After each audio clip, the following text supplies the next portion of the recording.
हम लोग आज के क्लास में जो डिस्कस करेंगे वो डिस्कस करेंगे वेव ऑप्टिक्स।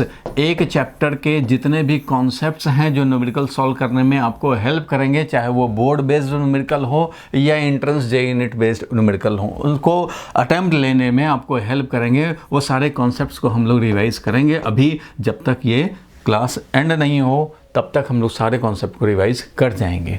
देखो भाई, सबसे पहले जो पढ़ने होते हैं वो होते हैं Huygens wave theory. Huygens wave theory जो फर्स्ट इसमें मेन कॉन्सेप्ट है वो है हाइगन्स वेव थ्योरी। फिर क्या पढ़ना है भाई, तो coherent source and interference of light पढ़ने हैं। और फिर लास्ट में देखना है भाई diffraction, single slit diffraction pattern, तो डिफ्रैक्शन पढ़ने हैं। ठीक है भाई, इन सारे टॉपिक से रिलेटेड कॉन्सेप्ट और उनके फॉर्मूलाज को हम लोग अभी लिस्ट करेंगे और समझेंगे और उसको अप्लाई करना हम लोग इजी बनाएंगे। चलो भाई, तो इन सब को डिस्कस करते हैं, तो एक एक करके देखेंगे। सबसे पहले हाइगन्स का वेव थ्योरी देखें। हाइगन्स वेव थ्योरी, तो वेव थ्योरी में दो कॉन्सेप्ट आए। हाइगन्स साहब ने बताया दो concept, concept of wave front and concept of secondary wavelets. ये दो कॉन्सेप्ट हाइगन्स साहब ने बताए in order to understand light's wave nature. याद होगा लाइट वेव है या पार्टिकल, इसके बारे में भाई बैकग्राउंड में डिस्कस होते थे भाई कि लाइट वेव है या पार्टिकल। तो कुछ लोग सपोर्ट करने वाले थे पार्टिकल नेचर को और कुछ लोग सपोर्ट करने वाले थे वेव नेचर को। तो हाइगन्स साहब वेव नेचर के सपोर्ट में थे और उन्होंने बताया कि लाइट एक वेव है, और न्यूटन साहब ने ये बताया कि ये एक पार्टिकल है। लेकिन लाइट बाद में हमारा क्या हुआ भाई, बाद में ड्यूअल नेचर जो है इसका एस्टेब्लिश्ड हुआ, जो हम लोग पढ़ते हैं dual nature of matter and radiation में। तो ड्यूअल नेचर मतलब वेव नेचर भी है और पार्टिकल नेचर भी है। भैया लाइट हमारा पार्टिकल नेचर भी रखता है और वेव नेचर भी रखता है, दोनों नेचर हैं। ठीक है भाई, अब जब दोनों नेचर हैं तो वेव नेचर हम लोग समझते हैं हाइगन्स वेव थ्योरी के टर्म में। तो सबसे पहले हम लोग बात करें कॉन्सेप्ट ऑफ वेव फ्रंट की। तो देखो भाई, कभी भी कोई लाइट का सोर्स हो, कभी भी कोई जब लाइट का सोर्स होता है तो उससे लाइट, मान लो क्रेस्ट चला तो हर डायरेक्शन में क्रेस्ट चलेगा, इधर भी चलेगा इधर भी चला, और हर दो क्रेस्ट के बीच में ट्रफ भी होता है भाई, बिल्कुल होता है। तो इस तरह से देखेंगे कि अगर मान लो किसी मोमेंट पे एक जगह मान लो इधर आर डिस्टेंस पे क्रेस्ट पहुंचा हुआ है, तो इधर भी आर डिस्टेंस पे क्रेस्ट पहुंचा हुआ है, इधर भी आर डिस्टेंस पे क्रेस्ट पहुंचा हुआ है। इस तरह से हर डायरेक्शन में आर डिस्टेंस पे अगर देखें तो वो क्रेस्ट रहेगा। तो ऐसे पॉइंट्स का कलेक्शन जहाँ पे लाइट वेव सेम फेज में हो, ऐसे पॉइंट्स के कलेक्शन, दैट इज सरफेस को हम लोग बोलते हैं वेव फ्रंट। अगर पॉइंट सोर्स है तो ऑब्वियसली स्फेरिकल वेव फ्रंट होगा। वेव फ्रंट क्या है भाई, तो मैं बोल दे रहा हूं, आपको याद आ जाएगा। वेव फ्रंट इज कलेक्शन और locus of all the points where light wave is present in same phase. अब लाइट वेव को रिप्रेजेंट करते हैं E0 sin omega t minus k r मान लो। तो आर डिस्टेंस पे अगर हमारा ये वैल्यू 1 है, आर डिस्टेंस का वैल्यू रखें, किसी मोमेंट पे टाइम रखें हम लोग, और उस टाइम पे इसका वैल्यू अगर 1 हो जाए तो इसका मतलब क्रेस्ट होगा, इसका वैल्यू -1 हो जाए तो इसका मतलब ट्रफ होगा, क्योंकि उस समय उसका मिनिमम वैल्यू हो जाएगा भाई, निगेटिव मैक्सिमा हो जाएगा। जब पॉजिटिव मैक्सिमा होगा तो हमारा क्रेस्ट है, निगेटिव मैक्सिमा होगा तो ट्रफ है। तो जब क्रेस्ट है तो हर पॉइंट पे क्रेस्ट होगा आर डिस्टेंस पे। तो ऐसे को बोलेंगे भाई कि आर डिस्टेंस वाले हर पॉइंट पे लाइट वेव प्रेजेंट है in the same phase, and such a surface in which light wave is present in same state, same phase is known as wave front. wave front का concept यही है भाई कि wave front हमेशा क्या होता है, तो लाइट सोर्स से चलने वाले जब हमारे लाइट एनर्जी जिस फेज में यहाँ होंगे वो इस सरफेस के हर पॉइंट पे उतने ही फेज में होंगे, सेम फेज में होंगे। ऐसे कलेक्शन ऑफ पॉइंट्स को बोलते हैं वेव फ्रंट। अगर मान लो ये इस तरह से लाइट रे हो, अगर हमारा इस तरह से लाइट रे पैरेलल लाइट रे हो तो वेव फ्रंट बनेगा इनके परपेंडिकुलर प्लेन, इसमें लाइट वेव सेम फेज में होंगे। जिस तरह से हमारा ये इलेक्ट्रिक फील्ड लाइंस होता था और इक्विपोटेंशियल सरफेस होता था कि इलेक्ट्रिक फील्ड लाइन जिधर भी होगा भाई उसके परपेंडिकुलर में होगा इक्विपोटेंशियल सरफेस, वैसे ही यहाँ पे इक्विपोटेंशियल सरफेस के बदले में समझो ये है वेव फ्रंट। ये वेवफ्रंट है और ये लाइट रे है जो हमारा इलेक्ट्रिक फील्ड की तरह, इलेक्ट्रिक फील्ड लाइंस की तरह काम कर रहा है। तो हमेशा इक्विपोटेंशियल सरफेस क्या होता है, परपेंडिकुलर टू लाइट रेज होता है, और लाइट रे रिप्रेजेंट करता है एनर्जी प्रोपगेशन डायरेक्शन, जिस डायरेक्शन में एनर्जी लाइट के साथ प्रोपगेट करके जा रहा हो। ठीक है भाई, तो wavefront is, again definition repeat कर रहा हूं, wavefront is such a surface at which all points have light in the same phase। Her point पे, वेव फ्रंट के हर पॉइंट पे लाइट वेव जो प्रेजेंट होगा that will be in the same phase, और ये फेज जिस speed से चलेगा वो एनर्जी भी उसी स्पीड से प्रोपगेट करेगा। तो यहाँ पे देखो, ए source of light sense the disturbance के फॉर्म में energy in all the direction and continuous locus means collection of all the particles vibrating in same phase। all the particle जहाँ पे लाइट वेव का वाइब्रेशन या electric field का vibration जो हो रहा है वो सेम फेज में है at any instant is called wavefront। And phase speed, phase का जो स्पीड है, फेज जो हमारा आगे बढ़ता जा रहा है, मान लो हमारा फेज π/2 की बात करें तो ये π/2 फेज वाला आगे बढ़ता जा रहा है, तो वही phase speed is the speed with which wavefront moves outward from the source and with which energy also moves forward from the source. इस तरह से चलता रहता है, एनर्जी प्रोपगेट करता है भाई, वेवफ्रंट भी प्रोपगेट करता है और इस तरह से एनर्जी प्रोपगेट करता है। तो वेवफ्रंट के शेप की बात करें जाए हम लोग, तो पॉइंट सोर्स जब भी पॉइंट सोर्स होगा तो हमारा शेप बनेगा कैसा भाई, तो स्फेरिकल वेवफ्रंट बनेगा। स्फेरिकल वेवफ्रंट बनेगा कब, जब पॉइंट सोर्स हो तब। ठीक है भाई, अगर स्फेरिकल वेव फ्रंट मान लो नहीं बनाना हो तो हम लोगों को पॉइंट सोर्स नहीं लेने पड़ेंगे। क्या लेने पड़ेंगे भाई, तो अगर लीनियर सोर्स की बात करें, अगर लीनियर मान लो ट्यूब लाइट है, लीनियर सोर्स से बात करें तो इधर आर डिस्टेंस पे जितना फेज होगा इधर भी आर डिस्टेंस पे उतना ही फेज होगा, यहाँ भी आर डिस्टेंस पे वही फेज, यहाँ भी आर डिस्टेंस पे उतना ही फेज, इस तरह से सेम फेज के होंगे। तो ऐसे पॉइंट्स का कलेक्शन को हम लोग बोलेंगे भाई, ऐसे पॉइंट्स के कलेक्शन को बोलेंगे हम लोग वेव फ्रंट। एक सिलिंड्रिकल सरफेस हुआ वेव फ्रंट, इस बार सिलिंड्रिकल सरफेस हुआ वेव फ्रंट, क्योंकि लीनियर सोर्स हो, अगर लीनियर लाइट सोर्स हो, और जब लीनियर सोर्स ऑफ लाइट होता है भाई, जब लीनियर सोर्स ऑफ लाइट होता है तो उस कंडीशन में हमारा इस लीनियर सोर्स को एक्सिस समझता हुआ कोई सिलिंड्रिकल सरफेस लें तो this will be a wave front. अब यहाँ पे अगर हमारा एक क्रेस्ट पहुँचा है तो समझो इधर भी एक क्रेस्ट पहुँचा है, तो हर पॉइंट पे सेम फेज होंगे, किसी भी वेव फ्रंट के हर पॉइंट पे सेम फेज में लाइट वेव प्रेजेंट होगा, तो भाई सिलिंड्रिकल वेव फ्रंट हो गया, ये सिलिंड्रिकल वेव फ्रंट हो गया। ठीक है, और क्या तीन तरह के शेप हम लोग समझते हैं जनरली, एक स्फेरिकल देखा हम लोगों ने, एक सिलिंड्रिकल देखा, और एक और देखते हैं हम लोग जब लाइट सोर्स से चलने वाला लाइट ऑलमोस्ट पैरेलल हो। ये कैसा हो भाई, तो ऑलमोस्ट पैरेलल हो, एग्जैक्टली पैरेलल तो होता ही नहीं है कभी, ऑलमोस्ट पैरेलल हो। जब ये तभी होगा जब हमारा light source very distant source हो, वेरी डिस्टेंट, बहुत ज़्यादा डिस्टेंस पे हो, very distant source of light हो, तो उस कंडीशन में हम लोगों का जो लाइट होगा वो ऑलमोस्ट पैरेलल होगा। जस्ट लाइक एग्जांपल समझ लो कि सन से जो लाइट आ रहे हैं, वो भी तो इस तरह से चल रहा था भाई, वो भी तो इस तरह से स्फेरिकल वेव फ्रंट था, लेकिन जब बहुत ज़्यादा डिस्टेंस पे सन का लाइट जब बहुत ज़्यादा डिस्टेंस चल करके हमारे अर्थ पे पहुंचता है तो वो ऑलमोस्ट पैरेलल लगता है। तो जब पैरेलल लाइट वेव होंगे तो उस कंडीशन में जो वेव फ्रंट होगा वो हमारा प्लेनर वेव फ्रंट हो जाएगा, ये प्लेन जो होगा, क्योंकि हमेशा ये ध्यान रखना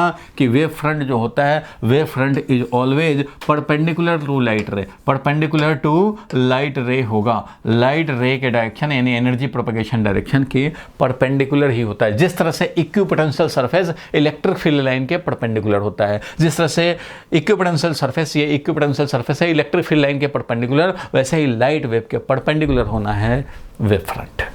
ठीक है भाई, ये तो था कॉन्सेप्ट ऑफ वेव फ्रंट। आगे बढ़ते हैं हम लोग, नेक्स्ट कॉन्सेप्ट पे चलते हैं भाई। तो नेक्स्ट कॉन्सेप्ट है कॉन्सेप्ट ऑफ सेकेंडरी वेवलेट्स। तो ये बात तो हम लोग समझ गए थे, सेकेंडरी वेवलेट्स हम लोग देखेंगे। फिलहाल ये जो पॉइंट्स हैं वो भी हम लोग देखते चलेंगे भाई। ठीक है, for example a point source produces spherical wave front, वो हम लोगों को अभी देखा हम लोगों ने। And line source produces cylindrical wave front, बिल्कुल भाई। And a parallel beam of light have plane wave front, बिल्कुल भाई, अभी देखा हम लोगों ने। A wave front always lie normal to the direction of propagation of wave, ये भी हम लोग हजम कर चुके हैं। And normal raise of light चलते हैं भाई, उसके परपेंडिकुलर ही हमारा वेव फ्रंट होता है। स्फेरिकल वेव फ्रंट इस तरह से पॉइंट सोर्स की तरह, पॉइंट सोर्स की वजह से, पॉइंट सोर्स जब भी होगा तो इसके चलते जो भी बनेंगे स्फेरिकल वेव फ्रंट बनेंगे। सिलिंड्रिकल कब बनेंगे? For a source of light linear in shape, linear रहेगा तो उस कंडीशन में। अगर रेक्टेंगुलर स्लिट हो इस तरह से, तो locus of all such points which are equidistant from the linear source will be a cylindrical. Equidistant समझ सकते हो, क्योंकि जितना डिस्टेंस इधर उतना ही डिस्टेंस इधर पे लाइट हमारा हमेशा सेम फेज में प्रेजेंट होगा। इसलिए आप यूँ भी समझ सकते हो कि इक्विपोटेंशियल सरफेस की तरह यहाँ पे भी वेव फ्रंट ऐसा पॉइंट्स का कलेक्शन होगा जो सोर्स से, जो क्या है, सोर्स से इक्वल डिस्टेंस पे है, ऐसा भी बोल सकते हो। क्योंकि भैया एक बार क्रेस्ट निकला तो जितने डिस्टेंस पे इधर पहुंचा होगा उतने डिस्टेंस पे इधर भी पहुंचा होगा। इसलिए हम लोग बोल सकते हैं कि equal distance from the source वाले पॉइंट्स का कलेक्शन कर लें तो ये भी हमारा वेव फ्रंट को बताएगा। ये बताएगा हमारा कि वेव फ्रंट कहाँ है, वेव फ्रंट क्या है। तो हम लोग ऐसा भी बोल सकते हैं कि equal distant from the source ऐसे पॉइंट्स का collection is also wave front, ऐसा भी हम लोग समझ सकते हैं सिंप्लिसिटी के लिए। ठीक है भाई। प्लेनर वेव फ्रंट तब बनता है जब पैरेलल हो, ये भी हम लोगों ने डिस्कस कर लिया। रे ऑफ लाइट किसको बोलते हैं? What ever is the shape of wave front, चाहे शेप ऑफ वेव फ्रंट कुछ भी हो भाई, द डिस्टेंस, ये डिस्टर्बेंस जो होता है वो ट्रैवल करता है आउटवर्ड डायरेक्शन में भाई, एनर्जी प्रोपेगेट करता है आउटवर्ड डायरेक्शन में in straight line emerging from the source, source से निकलता हुआ स्ट्रेट लाइन में, जिसको लाइट रे बोलते हैं। And the energy of wave travel in a direction perpendicular to wave front, perpendicular to wave front ही चलेगा भाई, एनर्जी बिल्कुल चलेगा भाई, वो तो आप जानते ही हैं। And arrow drawn perpendicular to wave front, ये वेव फ्रंट के परपेंडिकुलर में जो एरो ड्रॉ करते हैं वो बताता है हमारा लाइट रे का direction. Arrow drawn perpendicular to wave front in the direction of propagation of wave और energy is called a ray of light. बिल्कुल ठीक है भाई, ये सब तो हम लोग नॉर्मल बात है, जानते हैं। और if we measure the separation between a pair of wave front along any ray, it is found. अगर ये देखते हैं भाई कि ये जो डिस्टेंस होगा इक्विपोटेंशियल सरफेस की तरह, ये जो डिस्टेंस होगा ये वेव फ्रंट और ये वेव फ्रंट में वो सेम डिस्टेंस रहेगा, सेम डिस्टेंस रहेगा। इसलिए हम लोग बोल सकते हैं कि एक वेव फ्रंट से लाइट वेव दूसरे वेव फ्रंट जाने में अगर ये t1 टाइम लगा है, यहाँ पे यहाँ से यहाँ जाने में अगर t2 टाइम लगा है, तो इसका मतलब t1 will be equal to t2, क्योंकि यहाँ से क्रेस्ट मान लो प्रोपेगेट करके यहाँ पहुँचा है जितने टाइम में, ये क्रेस्ट उतने ही टाइम में यहाँ भी पहुँचेगा, सेम डिस्टेंस रहेंगे भाई एक वेव फ्रंट से नेक्स्ट वेव फ्रंट में, same distance. If we measure the separation between a pair of wave front along any ray, इस रे के अलोंग देखें डिस्टेंस, इस रे के अलोंग देखें डिस्टेंस, या इस रे के अलोंग देखें डिस्टेंस, या इस रे के अलोंग देखें डिस्टेंस, तो वो सब क्या होगा? सेम होगा। It is found at a constant, it is found constant. क्या भाई? Separation between pair of wave front in any ray direction, ठीक है भाई, कांस्टेंट है।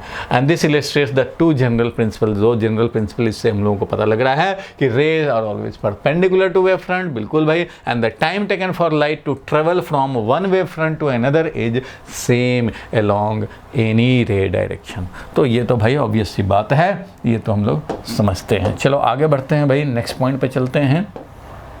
तो देखो भाई, इस तरह से अगर ये पॉइंट सोर्स है, इधर हम लोग वेव फ्रंट देखेंगे तो इस तरह से स्फेरिकल है, इधर पॉइंट सोर्स है, इधर से जाता हुआ वेव देखें, या अगर मान लो ये सोर्स है तो इधर से जाता है, लेकिन अगर इधर से लाइट रे आ रहा है तो यहाँ पे कन्वर्ज कर रहा है, तो इसको क्या बोलेंगे हम लोग? Converging ray. इसको क्या बोलेंगे? डाइवर्जिंग रे। ये कन्वर्जिंग रे है, एक डाइवर्जिंग रे है। तो ये कन्वर्जिंग रे जब होगा तो इस तरह से हमारा वेव फ्रंट बनेगा। डाइवर्जिंग होगा तो डाइवर्जिंग के लिए इस तरह का वेव फ्रंट बनेगा। In case of a plane wave front the rays are parallel. In case of a spherical wave front rays इधर converge to a point, converge करेगा एक पॉइंट को, या फिर डाइवर्ज फ्रॉम ए पॉइंट, और दोनों condition में स्फेरिकल वेव फ्रंट बनेंगे, चाहे शेप हमारा इधर से बने या इधर से बने, डिपेंडिंग ऑन द रे कि कैसा है, कन्वर्जिंग है या डाइवर्जिंग है। चलो आगे बढ़ते हैं भाई, नेक्स्ट पॉइंट पे चले।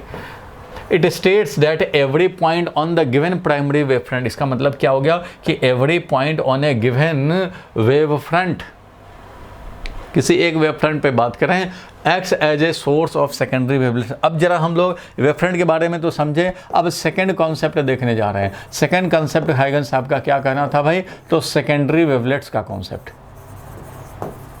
सेकेंडरी वेवलेट्स का कॉन्सेप्ट। तो ये क्या है भाई, तो उनका कहना था कि कोई भी अगर हम लोग वेव फ्रंट प्राइमरी समझें, कोई भी एक वेव फ्रंट को कंसीडर करो तो इसके हर point will behave like a fresh source of secondary wavelets. यहाँ से जो लाइट प्रोपेगेट करेंगे इनको बोलते हैं सेकेंडरी वेवलेट्स। यहाँ से जो लाइट प्रोपेगेट करेंगे तो ये every point behaves like A source of light, और यहाँ से जो लाइट प्रोपेगेट करेगा भाई वो कैसे प्रोपेगेट करेगा भाई, तो ये यहाँ से इसको जो भी प्रोपेगेशन करेंगे उनको बोलते हैं सेकेंडरी वेवलेट्स। और जब इनके फॉरवर्ड इनवेलप ड्रॉ करेंगे तो this will represent new position of the wave front. तो मेन कॉन्सेप्ट क्या हुआ भाई, तो मेन कॉन्सेप्ट ये हुआ कि every point in a given wave front behaves like a fresh source of secondary wavelets from which light propagates in all direction. और ऐसे कंडीशन में जब फॉरवर्ड इनवेलप ड्रॉ करते हैं, फॉरवर्ड इनवेलप जब ड्रॉ करते हैं एट एनी नेक्स्ट इंस्टेंट, जितने टाइम पे ये इधर आया, यहाँ आया, ये यहाँ से यहाँ आया, ये यहाँ से यहाँ आया, यहाँ से आया, इसका फॉरवर्ड इनवेलप जब ड्रॉ करेंगे तो that will represent the new position of the wave front. तो कॉन्सेप्ट ऑफ सेकेंडरी वेवलेट्स का हम लोग ये ध्यान रखेंगे।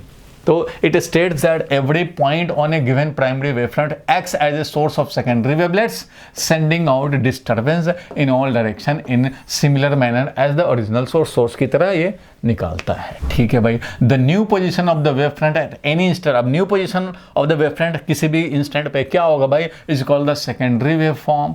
वो new position of wave front क्या बनेगा, सेकेंडरी वेव फॉर्म। ये बन गया प्राइमरी तो ये बन गया सेकेंडरी वेव फॉर्म। ठीक है। Secondary wave form is the envelope of secondary wavelets at that instant. किसी भी न्यू इंस्टेंट पे अगर हमें निकालने हैं सेकेंडरी वेव फॉर्म तो वो होगा फॉरवर्ड इनवेलप ड्रॉ करेंगे। ये इनवेलप मतलब सबको इनक्लोज करता हुआ, सबको इनक्लोज करता हुआ जो ये इनवेलप ड्रॉ करेंगे इसको हम लोग बोलेंगे सेकेंडरी वेव फॉर्म। ये था प्राइमरी वेव फॉर्म जिसके हर point will behave like a fresh source of light. इस तरह से कुछ कंक्लूजन के पॉइंट्स बने। क्या भाई, each point on a wave front acts as a fresh source of disturbance energy called secondary wavelets, उसको सेकेंडरी वेवलेट्स बोलते हैं। And the secondary wavelets spread out in all direction with the speed of light in a given medium. जिस medium में है ये, उस medium में जो भी स्पीड ऑफ लाइट है उसके हिसाब से ये प्रोपेगेट करना शुरू करेगा। कहाँ से भाई, ऐसे जो फ्रेश सोर्स ऑफ लाइट की तरह बिहेव करेंगे यहाँ से सेकेंडरी वेवलेट्स प्रोपेगेट करेंगे इन ऑल पॉसिबल डायरेक्शन। ठीक है भाई, सेकेंड नंबर पॉइंट समझ गए। थर्ड नंबर पॉइंट कि new wave front at any later time, किसी भी लेटर टाइम पे न्यू वेव फ्रंट जानना चाहते हैं। New wave front at any later time is given by the forward envelope. Forward envelope that is tangential surface in the forward direction. Tangential surface जो लेंगे forward direction में, light रे ऐसे propagate कर रहा था तो इधर का फॉरवर्ड इनवेलप बोलेंगे, फॉरवर्ड इनवेलप बोलेंगे। तो the envelope that is tangential surface in the forward direction of the secondary wavelet at that instant, वो होगा हमारा new wave front at any later time। और फोर्थ नंबर पॉइंट इसमें notable ये हो गया भाई, द सेकेंडरी वेव, जो सेकेंडरी वेव्स हैं या वेवलेट्स हैं, have same frequency and wavelength as the original. भैया वेव तो वही है तो इसका फ्रीक्वेंसी और वेवलेंथ चेंज नहीं हो रहा, मीडियम सेम है तो ये सेम ही चलेगा। फ्रीक्वेंसी इनटू वेवलेंथ, स्पीड भी सेम रहेगा। इस तरह से ये चलता रहेगा। लेकिन आगे जैसे जैसे बढ़ेगा इसका इंटेंसिटी धीरे धीरे कम होता जाएगा, क्योंकि जब लाइट वेव प्रोपेगेट करता है तो कुछ जो पार्टिकल्स जहाँ पे एनर्जी ये इंसिडेंट होता है, कुछ एनर्जी एब्जॉर्ब होते जाते हैं, एटमॉस्फेरिक पार्टिकल हैं, कुछ एनर्जी एब्जॉर्ब होते जाएंगे, इसलिए इंटेंसिटी जो है वो धीरे धीरे रिड्यूस होता जाएगा। बल्ब के सामने हो गए, लाइट सोर्स के सामने हो गए, ज़्यादा इंटेंसिटी, ज़्यादा लाइट एनर्जी रिसीव करेगा, तुम्हारा आई ज़्यादा ब्राइट दिखेगा। बहुत दूर चले जाएंगे तो ये ब्राइटनेस कम हो जाएगा, इंटेंसिटी कम हो जाता है। ठीक है भाई, ये सब नोटेबल पॉइंट है। कॉन्सेप्ट ऑफ सेकेंडरी वेवलेट्स समझिए। कॉन्सेप्ट ऑफ सेकेंडरी वेवलेट्स क्या है भाई, तो every point on a given wavefront called primary wavefront behaves like a fresh source of light from which light emerges, that is secondary wavelets emerges just like the original। उस तरह से ये हर direction में propagate करता है। Forward envelope at any later time will represent the new position of the wavefront।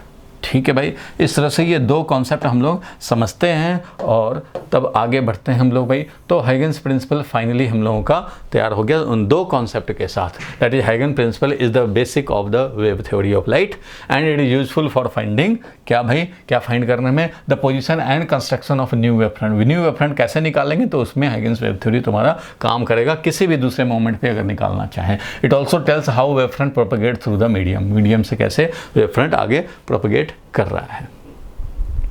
It states that every point in a given primary wavefront act as a source of secondary wavelet sending out disturbance in all direction in similar manner। और ये सब हम लोग देख लिए, new position of the wavefront क्या होता है तो ये भी देख लिए, और ये सब हमारा प्रिंसिपल जो पॉइंट्स थे कुछ वो भी हम लोगों ने अभी अभी देख लिया है। ये वही चीज़ है जो अभी हम लोगों ने देखा, ठीक है। सेकेंडरी वेवलेट्स और wavelets have same frequency same wavelength, और जैसा ये ओरिजिनल था वैसे ही आगे ये प्रोपेगेट करता रहता है भाई, इंटेंसिटी रिड्यूस होता है। चलो अब जरा हम लोग देखें कि इंटरफेरेंस ऑफ लाइट क्या होता है। इंटरफेरेंस ऑफ लाइट क्या होता है तो भैया अपने हाइगन्स वेव थ्योरी के बेसिस पे हम लोग ये भी दिखाते हैं कि जब लाइट इंसिडेंट होता है तो जब ये रिफ्लेक्ट होकर जब जाएगा किसी मिरर से, हाइगन्स वेव थ्योरी से हम लोग क्या करते हैं तो थ्योरेटिकली प्रूव करते हैं भाई कि जब भी लाइट इंसिडेंट होगा तो at the point of incidence अगर हम लोग नॉर्मल ड्रॉ करें तो ये वाला हो गया भाई इंसिडेंट रे,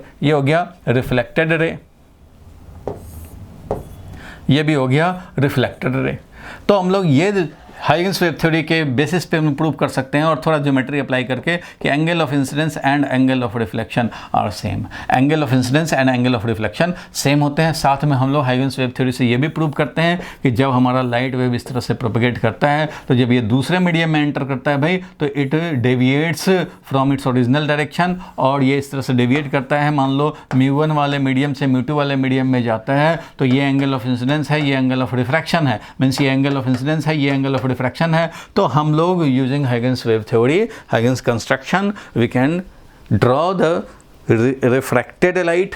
अगर इंसिडेंट लाइट गिवन है तो रिफ्रैक्टेड लाइट ड्रॉ कर सकते हैं, इधर इंसिडेंट लाइट गिवन है तो हम लोग रिफ्लेक्टेड ड्रॉ कर सकते हैं। और इसमें भी आई और आर में अगर हम लोग रिलेशन निकालते हैं तो एक बार साइन आई निकालते हैं, एक बार साइन आर निकालते हैं, और जब रेशियो लेते हैं तो हमारा μ2/μ1 आता है, यानी कि v1/v2 आता है। अगर इस मीडियम में स्पीड v1 है, इस मीडियम में स्पीड v2 है तो v1/v2 आता है, और v1/v2 को ही μ2/μ1 बोलते हैं। और इससे हम लोगों को स्नेल्स लॉ प्रूव्ड हो जाता है। तो स्नेल्स लॉ को थ्योरेटिकली हम लोग प्रूव कर सकते हैं using Huygens wave theory. Similarly हम लोग लॉ ऑफ रिफ्लेक्शन भी प्रूव कर सकते हैं कि angle of incidence is equal to angle of reflection, ये भी हाइगन्स वेव थ्योरी से प्रूव करते हैं। बट ये थ्योरेटिकल क्वेश्चन बनता है। बट आप ये जानो कि हम लोग law of reflection, law of refraction, law of total internal reflection भी हम लोग एक्सप्लेन कर सकते हैं, ऑब्टेन कर सकते हैं using Huygens wave theory and some geometrical concept and constructions.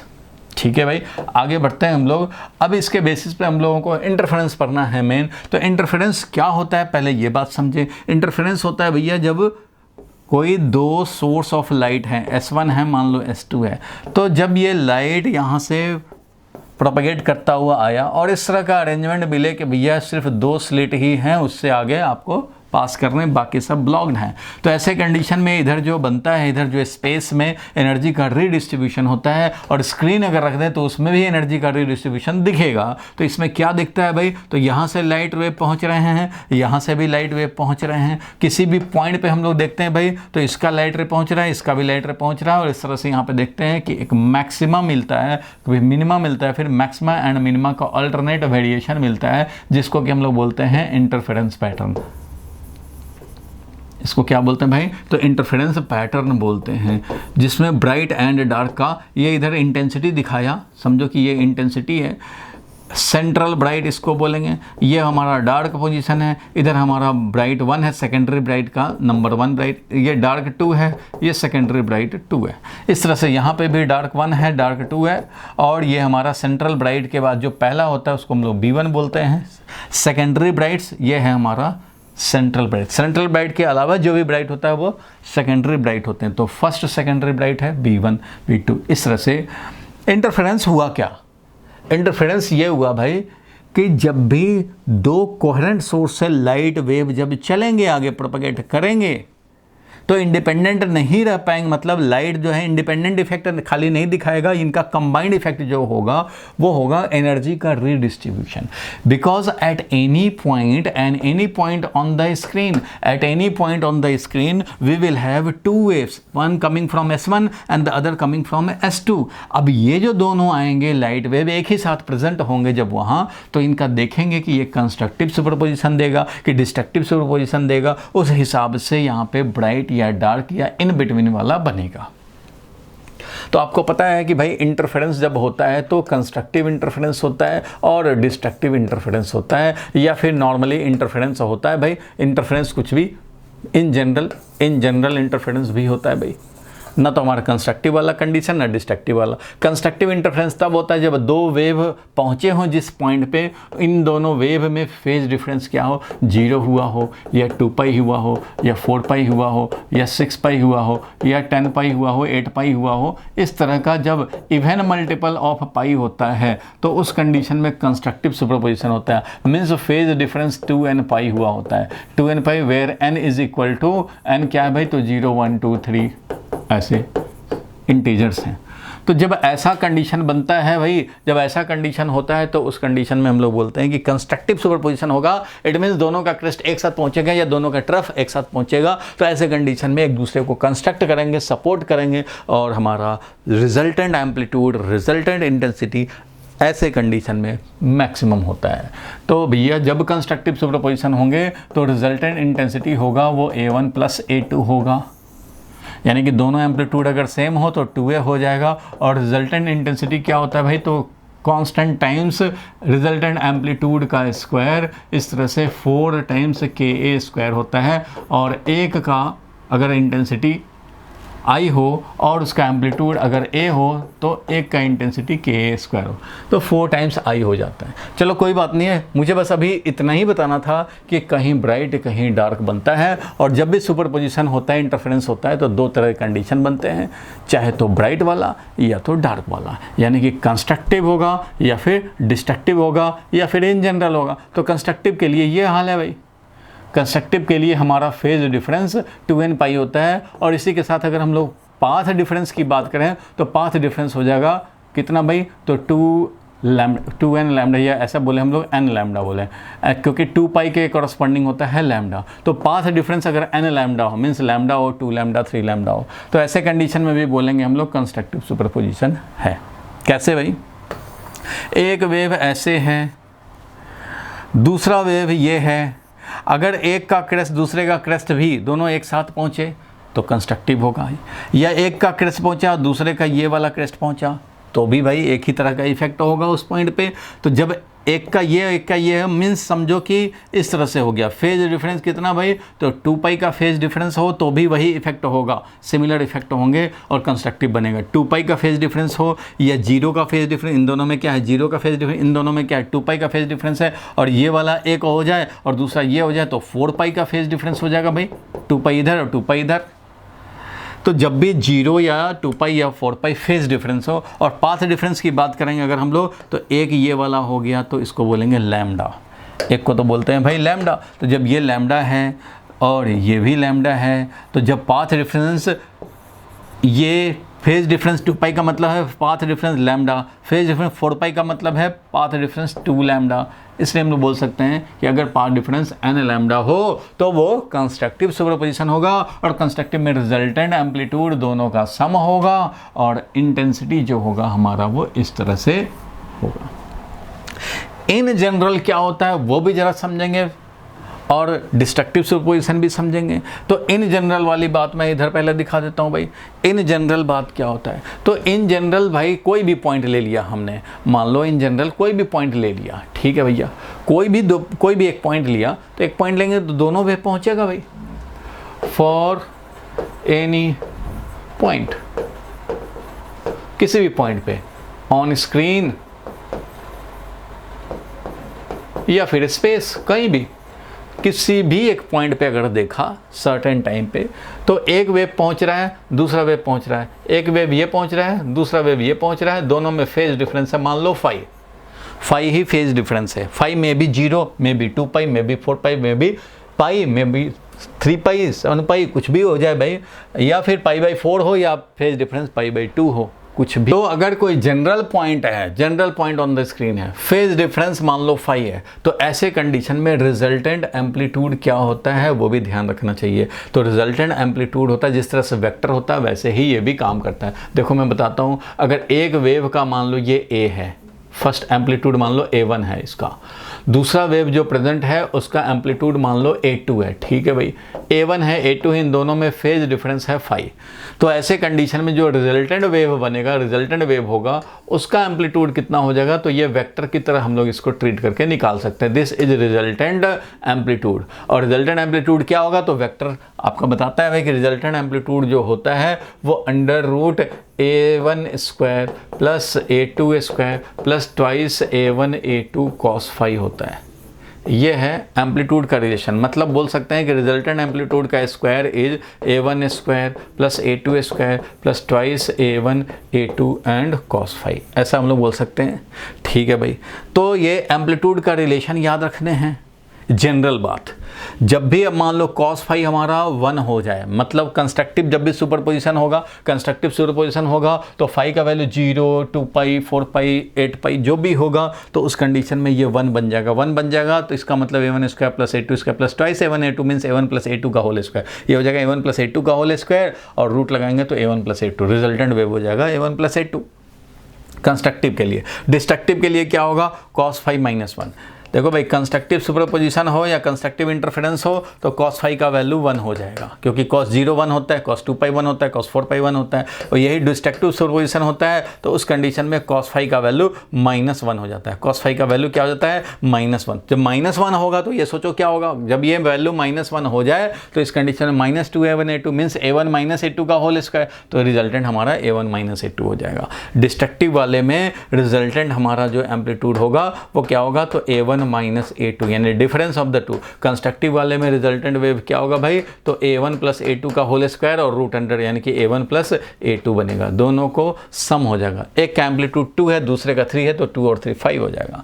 लेकिन यहाँ पे हमारा ये सबट्रैक्ट हो जाएगा, दोनों का डिफरेंस आएगा, दोनों का डिफरेंस आएगा डिस्ट्रक्टिव सुपरपोजिशन में। लेकिन जनरल की बात करें तो ना तो मैं उसको 1 रखूंगा ना -1 रखूंगा, कुछ भी तो हो सकता है। cos π/3 हो जाए, π/3 हो जाए तो भैया हाफ हो जाएगा। तो जैसा होगा उस हिसाब से काम करेंगे। तो अभी जनरल बात की हम लोग डिस्कशन कर रहे हैं, तो जनरल में ये आएगा रिजल्टेंट एम्पलीट्यूड का रिलेशन बोल सकते हैं।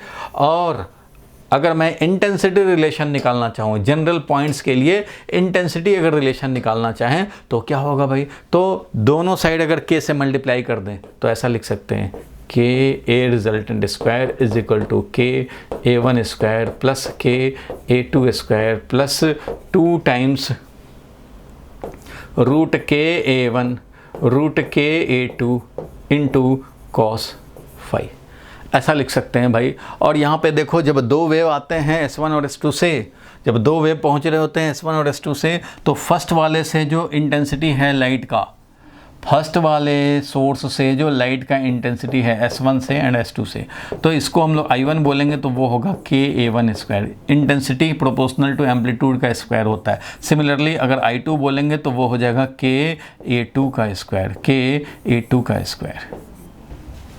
देखो, तो एम्पलीट्यूड का जो रिलेशन था, A रिजल्टेंट का square is equal to A1² plus A2² plus twice A1 A2 cos phi, ये रिजल्ट तो याद ही रखने हैं, न्यूमेरिकल को सॉल्व करने में काम आएगा।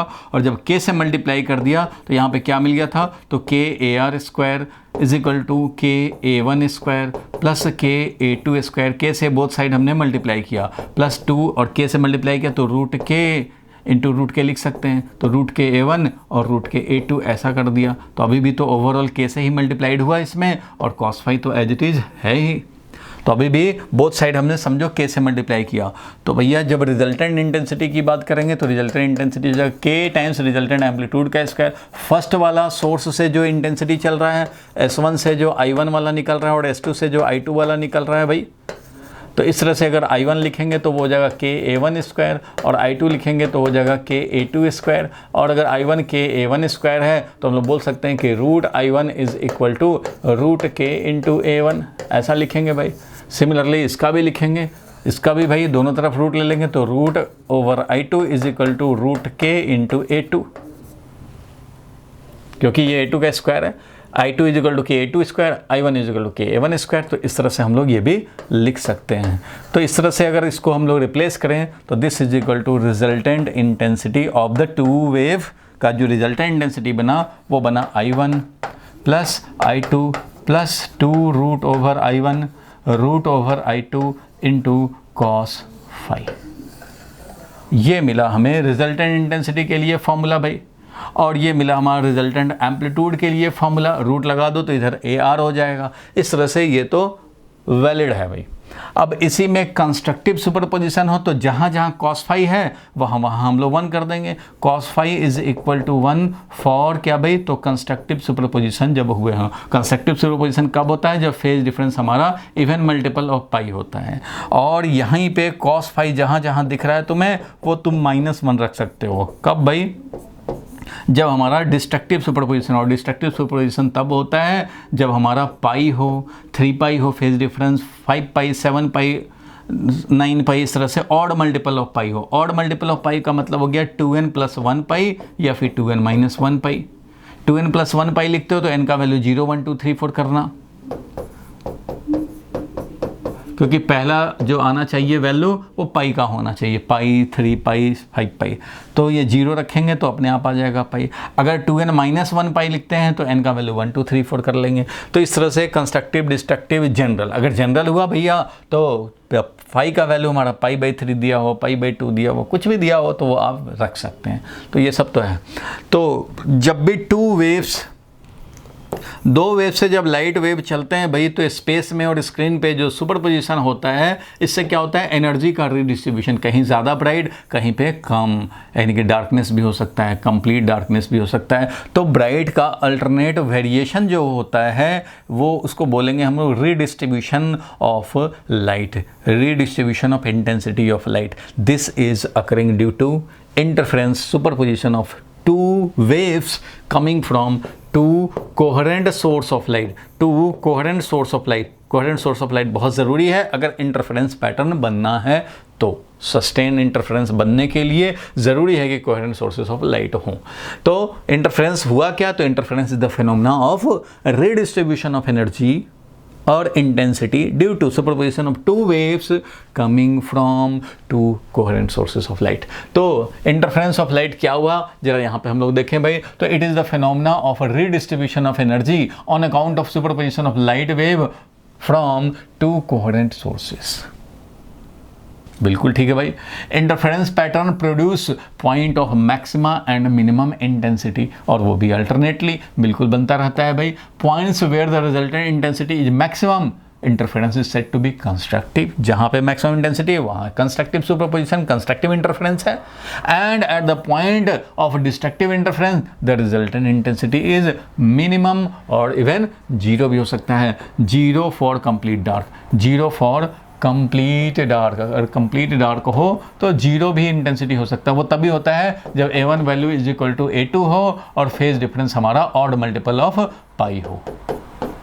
मीन्स डिस्ट्रक्टिव सुपरपोजिशन हो और दोनों का एम्पलीट्यूड जब सेम हो तो उस कंडीशन में रिजल्टेंट इंटेंसिटी जो A - A हो करके क्या हो जाएगा 0, तो रिजल्टेंट इंटेंसिटी भी 0। वो होता है 0 for complete dark. Otherwise minimum होता है, क्योंकि जहाँ भी डार्क होगा, जहाँ भी मतलब मिनिमम वाले होंगे वहाँ पे क्या हो जाएगा भाई, तो K टाइम्स A1 - A2, क्योंकि रिजल्टेंट तो ये बनता है जहाँ जहाँ डिस्ट्रक्टिव होता है। तो ऐसे कंडीशन में हमारा मिनिमम होगा, लेकिन ये मिनिमम 0 तभी होगा जब A1 = A2 हो जाए, उसको कंप्लीट डार्क बोलते हैं।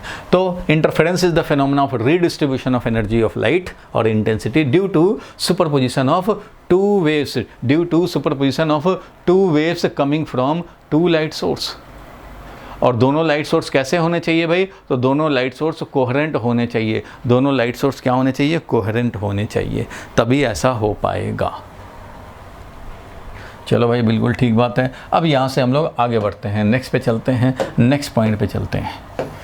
चलो भाई, तो condition for sustained interference of light. देखो भाई, ये जो इंटरफेरेंस जो बनता है, यहाँ पे हम लोग एग्जांपल दिखाएं। मान लो S1 है, S2 है, ये सिंगल पेरेंट सोर्स से ऑब्टेन किए हैं अगर हम लोगों ने S1 और S2 को, तो ऑब्वियसली ये दोनों कोहेरेंट सोर्स हो जाएंगे। और इधर स्क्रीन पे देखोगे भाई तो लाइट का एक तो हमारा सेंट्रल ब्राइट बनेगा, फिर alternate bright and dark pattern बनते रहेंगे। ठीक है भाई, तो ऐसे को हम लोग फ्रिंज पैटर्न भी बोलते हैं, फ्रिंजेस का pattern, bright fringe, dark fringe, bright fringe, dark fringe, ऐसा बनता है।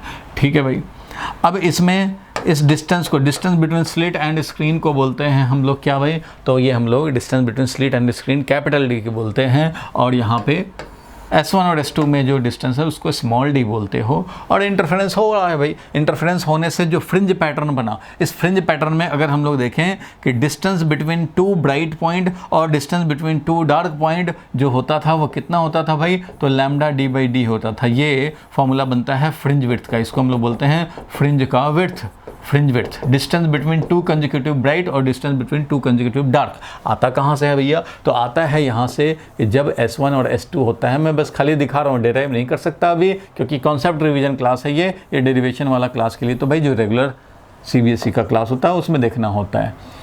किसी भी पॉइंट पे मान लो ये x डिस्टेंस पे हमने एक पॉइंट लिया P, तो यहाँ से जो लाइट वेव पहुँचेंगे, यहाँ से जो लाइट वेव पहुँचेंगे, इन दोनों में जो अगर ये मान लो पाथ x1 है, ये जो पहुँचेगा उसका पाथ लेंथ x2 है, तो हमें चाहिए क्या भाई, तो x2 माइनस x1 चाहिए, दैट इज़ पाथ डिफरेंस चाहिए। तो जब पाथ डिफरेंस हम लोग निकालते हैं S2P minus S1P, S2P minus S1P जब निकालते हैं तो ये आता है x small d upon capital D। Geometry से हम लोग अप्लाई करेंगे भाई, ये स्क्वायर प्लस ये स्क्वायर इज इक्वल टू ये S2P स्क्वायर, ये स्क्वायर प्लस ये स्क्वायर इज S1P स्क्वायर। ये वाला है हमारा कितना भाई, तो d/2, ये वाला कितना है, तो ये भी है d/2, क्योंकि ये टोटल डिस्टेंस क्या है भाई, तो वो है d। तो S2P square minus S1P square करते हैं हम लोग और उससे ऑब्टेन करते हैं। देखो भाई S2P स्क्वायर हम लोगों ने किया था और S1P स्क्वायर, S2P स्क्वायर कैसे निकालते हो भाई, तो S2P square is equal to ये वाला कैपिटल D स्क्वायर प्लस ये वाला, S1P स्क्वायर क्या होगा, तो ये वाला प्लस ये वाला। इस तरह से जब हम लोग इसको और आगे बढ़ाते हैं, कुछ स्टेप्स आगे बढ़ाते हैं, तो हमें मिलता है path difference S2P minus S1P, यही है path difference S2P minus S1P। Path difference जो आता है वो हमारा आता है भाई कितना, तो x इंटू x, ये डिस्टेंस है, मान लो ये x डिस्टेंस है, इसको हम लोग x1 x2 के बदले में L1 L2 भी लिख सकते हैं। तो पाथ डिफरेंस अगर डेल्टा x से बोलो या फिर हम लोग बोलें ये डेल्टा L बोलें तो हो जाएगा L2 minus L1, path length में डिफरेंस। तो वो आता है कितना भाई, तो पाथ डिफरेंस डेल्टा L बोलें अगर, तो पाथ डिफरेंस होता है x small d upon capital D। अब हमें क्या करना होता है, जब डार्क पॉइंट निकालना होता है तो हम लोग क्या करते हैं, तो पाथ डिफरेंस जो रखते थे वो n लैम्डा रखते थे, क्योंकि ब्राइट पॉइंट निकालने के लिए n lambda, bright point constructive superposition के लिए पाथ डिफरेंस जो होता है वो n लैम्डा होता है। कंस्ट्रक्टिव सुपरपोजिशन के लिए पाथ डिफरेंस n लैम्डा होना चाहिए एंड फेज डिफरेंस क्या होना चाहिए भाई, तो 2n पाई होना चाहिए, यानी कि n टाइम्स 2 पाई, और 2 पाई का फेज डिफरेंस ही लैम्डा पाथ डिफरेंस होता है। सिमिलरली डिस्ट्रक्टिव सुपरपोजिशन के लिए क्या होता है भाई, तो हम लोग पाथ डिफरेंस बोले चाहे डेल्टा L से रिप्रेजेंट करो या डेल्टा x से रिप्रेजेंट करें, किसी बुक में कुछ किसी बुक में कुछ हो जाता है, कोई बात नहीं है। तो पाथ डिफरेंस ऐसे कंडीशन में क्या होना चाहिए, तो पाई का मतलब होता है λ/2, इसलिए 2n + 1 पाई अगर फेज डिफरेंस लिखते हो तो यहाँ पे पाथ डिफरेंस के लिए पाई के बदले में λ/2, 2 पाई के बदले में पाई, क्योंकि भैया ये 2 पाई का फेज डिफरेंस का मतलब होता है लैम्डा का पाथ डिफरेंस, और अगर पाई का फेज डिफरेंस, एक क्रेस्ट एक ट्रफ, पाई का फेज डिफरेंस का मतलब है λ/2 का पाथ में डिफरेंस। इस तरह से ये कंस्ट्रक्टिव एंड डिस्ट्रक्टिव सुपरपोजिशन होते हैं। इस तरह से कंस्ट्रक्टिव एंड डिस्ट्रक्टिव सुपरपोजिशन बनते हैं। तो पाथ डिफरेंस हम लोग पहले ऑब्टेन करते हैं, फिर पाथ डिफरेंस में ऐसा कंडीशन रख करके हम लोग ब्राइट पॉइंट ढूंढते हैं भाई, तो ब्राइट पॉइंट ढूंढते हैं, फिर हम लोग ब्राइट पॉइंट ढूंढते हो, फिर डार्क पॉइंट ढूंढने के लिए क्या करेंगे भाई, तो डार्क पॉइंट के लिए हम लोगों ने जो पाथ डिफरेंस ऑब्टेन किया है उसको हम लोग 2n + 1 λ/2 रखते हैं और इससे डार्क पॉइंट ढूंढते हैं। जैसे कंसेक्यूटिव ब्राइट पॉइंट्स मिलते हैं, फिर कंसेक्यूटिव डार्क पॉइंट मिलते हैं, तो उनके बीच के गैप को निकालते हैं। Gap between, distance between 2 consecutive bright और डिस्टेंस बिटवीन 2 कंसेक्यूटिव डार्क जब निकालते हैं तो आता है fringe width λ/d, lambda capital D/d, ऐसा आता है। जैसे यहीं से देखो, अगर मैं निकालना भी चाहूँ यहाँ से तो एक को पकड़ के निकाल सकते हैं कि इससे x क्या आया भाई, तो x का वैल्यू आया n lambda D by D. तो सोचो कि पहला वाला ब्राइट कहाँ बना, तो n का वैल्यू 0 रख देते हैं, तो पहला वाला 0 पे, ठीक है भाई। दूसरा वाला कब बनेगा, जब यहाँ पे 1 रख दें, यानी कि लैम्डा डी बाई डी पे। तीसरा वाला कब बनेगा भाई, तीसरा ब्राइट कहाँ बनेगा, तो यहाँ n का वैल्यू नेक्स्ट रखेंगे, यानी कि 2 रखेंगे, तो 2 लैम्डा डी बाई डी। फिर उसी तरह से फोर्थ बनेगा 3 लैम्डा डी बाई डी। और जब गैप निकालेंगे तो इसमें से इसको सब्ट्रैक्ट कर दो तो गैप मिलेगा, या इसमें से इसको सब्ट्रैक्ट कर दो या इसमें से इसको सब्ट्रैक्ट कर दो, तो गैप क्या मिल रहा है भाई, तो गैप बिटवीन 2 कंसेक्यूटिव ब्राइट वो क्या मिल रहा है, तो लैम्डा डी बाई डी। क्योंकि ये 3 लैम्डा डी बाई डी है तो ये 2 लैम्डा डी बाई डी है, तो गैप कितना हुआ, लैम्डा डी बाई डी। तो this gap is known as fringe width. Similarly bright के जैसे निकालें वैसे ही हम लोग डार्क के लिए अगर निकालें कि कंसेक्यूटिव डार्क, एक डार्क और नेक्स्ट डार्क के बीच का गैप कितना, तो वो भी उतना ही आता है। तो इसको बोलते हैं fringe width in the fringe pattern, in the fringe pattern. तो फ्रिंज पैटर्न में ये सब फ्रिंज विड्थ बनता है। ये सेंट्रल ब्राइट है, ये इधर B1 है, ये इधर B2 है। अगर हम लोग पोजीशन की बात करें भैया, तो ये है कि सबके देखो, यहाँ से हम लोग काउंट शुरू करते हैं भाई, यहाँ से x का वैल्यू जब हमारा बीटा हो जाए, x का वैल्यू जब बीटा हो जाए, यानी कि लैम्डा डी बाई डी हो जाए, लैम्डा डी बाई डी हो जाए, तो हमारा नेक्स्ट ब्राइट मिलता है। सेंट्रल ब्राइट के बाद नेक्स्ट ब्राइट बीटा डिस्टेंस पे, फिर यहाँ इस ब्राइट के बाद नेक्स्ट ब्राइट जो मिलेगा वो भी बीटा डिस्टेंस पे। उस तरह से ये डार्क और ये नेक्स्ट डार्क के बीच का गैप को हम लोग फिर ये बीटा बोलते हैं भाई। सिमिलरली यहाँ पे भी एक डार्क और एक डार्क के नेक्स्ट डार्क के बीच के गैप को हम लोग बीटा बोलेंगे। एक ब्राइट सेंट्रल ब्राइट है और नेक्स्ट जो ब्राइट है इनके बीच के गैप को भी हम लोग बीटा बोलेंगे। बीटा कितना भाई, तो लैम्डा डी बाई डी। इस तरह से ये पैटर्न मिलते हैं, alternate bright and dark pattern, ठीक है भाई। तो interference is the phenomena of redistribution of energy in space और ऑन स्क्रीन, ठीक है भाई। इस तरह के तो बात को हम लोग समझते हैं, तो आगे बढ़ते हैं भाई। अब देखो कंडीशन फॉर सस्टेन्ड इंटरफेरेंस, जो इंटरफेरेंस हुआ वो सस्टेन्ड इंटरफेरेंस हो, गुड कंट्रास्ट का इंटरफेरेंस, उसके लिए क्या कंडीशन होने चाहिए, तो देखो the 2 sources should be continuously emit light waves of the same wavelength और फ्रीक्वेंसी। सेम वेवलेंथ और सेम फ्रीक्वेंसी का मतलब हो गया, यहाँ पे सेम फ्रीक्वेंसी पर करने की बात है। सेम फ्रीक्वेंसी होता है coherent source of light, coherent source of light. Coherent sources होने चाहिए। कोहेरेंट सोर्सेस होने का मतलब होता है frequency must be same. Frequency same होने से क्या होता है, फेज डिफरेंस जो भी है हमारा वो रहेगा constant with time, constant with time. Time के साथ ये मतलब टाइम चेंज हो लेकिन ये चेंज नहीं होगा। तो जब ऐसा हो तभी हम लोग कोहेरेंट सोर्सेस ऑफ लाइट बोलते हैं, और कोहेरेंट सोर्सेस ऑफ लाइट होंगे तभी सस्टेन्ड इंटरफेरेंस मिलेगा। मतलब जो भी फेज डिफरेंस है वो टाइम के साथ कांस्टेंट रहे। तो हमारे स्क्रीन पे किसी भी पॉइंट पे अगर ब्राइट है तो वो ब्राइट ही रहेगा, डार्क है तो डार्क ही हमेशा रहेगा, टाइम के साथ वो चेंज नहीं करेगा। तो इसको हम लोग बोलेंगे सस्टेन्ड और स्टेबल इंटरफेरेंस पैटर्न बनेगा। तो नंबर 1 कंडीशन यही है भैया कि दोनों को कोहेरेंट सोर्स ऑफ लाइट होना चाहिए। The 2 sources should continuously emit waves of same wavelength और same frequency. Same frequency main पकड़ने की बात है, सेम फ्रीक्वेंसी होने का मतलब है कोहेरेंट सोर्सेज ऑफ लाइट हो। The amplitude of the light wave from the 2 sources should be preferably equal. दोनों एम्पलीट्यूड क्या होना चाहिए भाई, तो इक्वल होना चाहिए। इक्वल होने से क्या होगा, तो डार्क पे हमें 0 इंटेंसिटी मिलेगा और ब्राइट पे हमें मिलेगा मैक्सिमम इंटेंसिटी, जो कि क्या होगा भाई, तो वो होगा 4i। कैसे भाई, तो जहाँ भी ब्राइट बनेगा वहाँ पे क्या होता है, कॉस फाई हमारा 1 होता है। तो i1 plus i2 plus 2 root i1 root i2 और कॉस फाई का वैल्यू क्या हो जाएगा ऐसे कंडीशन में, तो कॉस फाई का वैल्यू बन जाएगा 1। कहाँ पे, फॉर कंस्ट्रक्टिव सुपरपोजिशन। तो जहाँ ब्राइट बन रहा है और ऑब्वियस है वहाँ पे कंस्ट्रक्टिव सुपरपोजिशन हुआ है। और जब दोनों सोर्स से चलने वाले लाइट इंटेंसिटी हमारा सेम हो, I और I हो, तो ऐसा बोलेंगे भाई कि i1 भी I है और i2 भी I ही है। तो i plus 2 root i into root I into root I और कॉस फाई का वैल्यू है 1। इस तरह से क्या मिला, i प्लस 2i यानी कि टोटल 4i। तो ब्राइट पॉइंट पे जो मिलेगा हमें, कोई भी ब्राइट पॉइंट है उसका इफेक्टिव इंटेंसिटी 4i है, जबकि ये इंडिविजुअल का इंटेंसिटी हमारा i था। i is equal to k, यहाँ का एम्पलीट्यूड का स्क्वायर, और ये भी अगर i है तो यानी कि ये भी है k a स्क्वायर। दोनों का एम्पलीट्यूड, दोनों से चलने वाली लाइट का एम्पलीट्यूड सेम है। तो the amplitude of the wave from the two sources should B equal. ऐसा होने से क्या होता है, ब्राइट और डार्क के गुड कंट्रास्ट मिलते हैं। ये किसके लिए है भाई, तो गुड कंट्रास्ट मिलेंगे, कंट्रास्ट अच्छा मिलेगा। ये वाला किसके लिए था, तो ये वाला था for stability, stability of pattern, जो इंटरफेरेंस पैटर्न बना हो वो स्टेबल हो, सस्टेन्ड हो। ठीक है भाई। थर्ड पॉइंट क्या है, the wave emitted by the two sources should be इधर इन फेज और should have constant phase difference. मतलब ये भी फर्स्ट वाले पॉइंट को ही इनडायरेक्टली बोल रहा है भाई, यानी कि दोनों क्या होने चाहिए, कोहेरेंट सोर्स ऑफ लाइट होना चाहिए।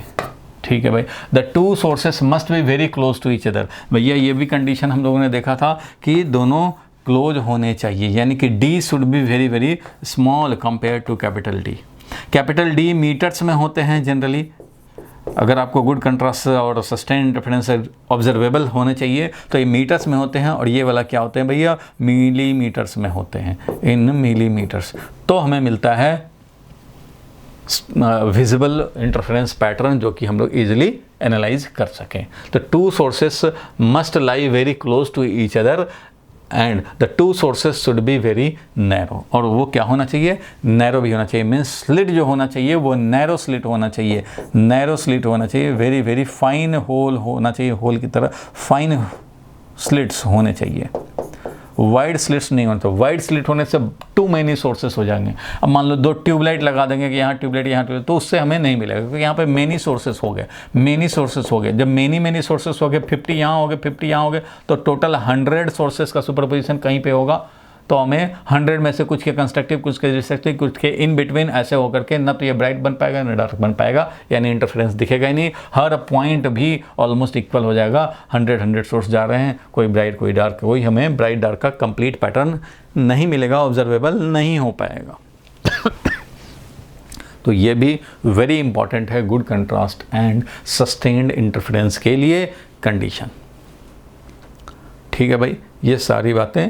और एक और कंडीशन ऐड कर लेना चाहिए भाई कि द लाइट जो आ रहे हैं वो हमारा मोनोक्रोमेटिक लाइट होना चाहिए। क्या होना चाहिए, तो मोनोक्रोमेटिक लाइट होना चाहिए। मोनोक्रोमेटिक होने से क्या होता है, या 2 कलर हो या सिंगल, तो मोनोक्रोमेटिक से पैटर्न जो है अल्टरनेट ब्राइट डार्क का इजीली ऑब्जर्वेबल होता है। जब ये वाइट लाइट यूज़ कर दोगे, अगर वाइट लाइट यूज़ कर दोगे तो कहीं पे ब्लू का ब्राइट है तो रेड का डार्क है, और रेड का ब्राइट है तो ब्लू का डार्क है। मतलब क्या होगा कि आपको सेंट्रल ब्राइट तो वाइट मिलेगा, क्योंकि सारे के ब्राइट होंगे सारे कलर के, लेकिन उसके बाद किसी का फ्रिंज विड्थ लार्ज है, किसी का फ्रिंज विड्थ स्मॉल है। तो इस तरह से जनरल इल्यूमिनेशन दिखने लगते हैं। वाइट लाइट से हमारा इंटरफेरेंस पैटर्न नहीं बन पाता, बीच में सेंट्रल ब्राइट वाइट बन जाता है, उसके बाद कुछ कलर बैंड्स दिखते हैं, फिर जनरल इल्यूमिनेशन हो जाता है। इसलिए मोनोक्रोमेटिक लाइट्स होने चाहिए, मोनोक्रोमेटिक सोर्सेस ऑफ लाइट होने चाहिए। यहाँ पे white light mixture of many colours नहीं होने चाहिए। ठीक है भाई, आगे बढ़ते हैं। ये तो कंडीशंस बन गए सस्टेन्ड इंटरफेरेंस पैटर्न के। चलो आगे बढ़ते हैं हम लोग। अब देखो इंटेंसिटी का डिस्ट्रीब्यूशन जो ऑलरेडी मैं डिस्कस किया हूँ अभी थोड़ी देर पहले।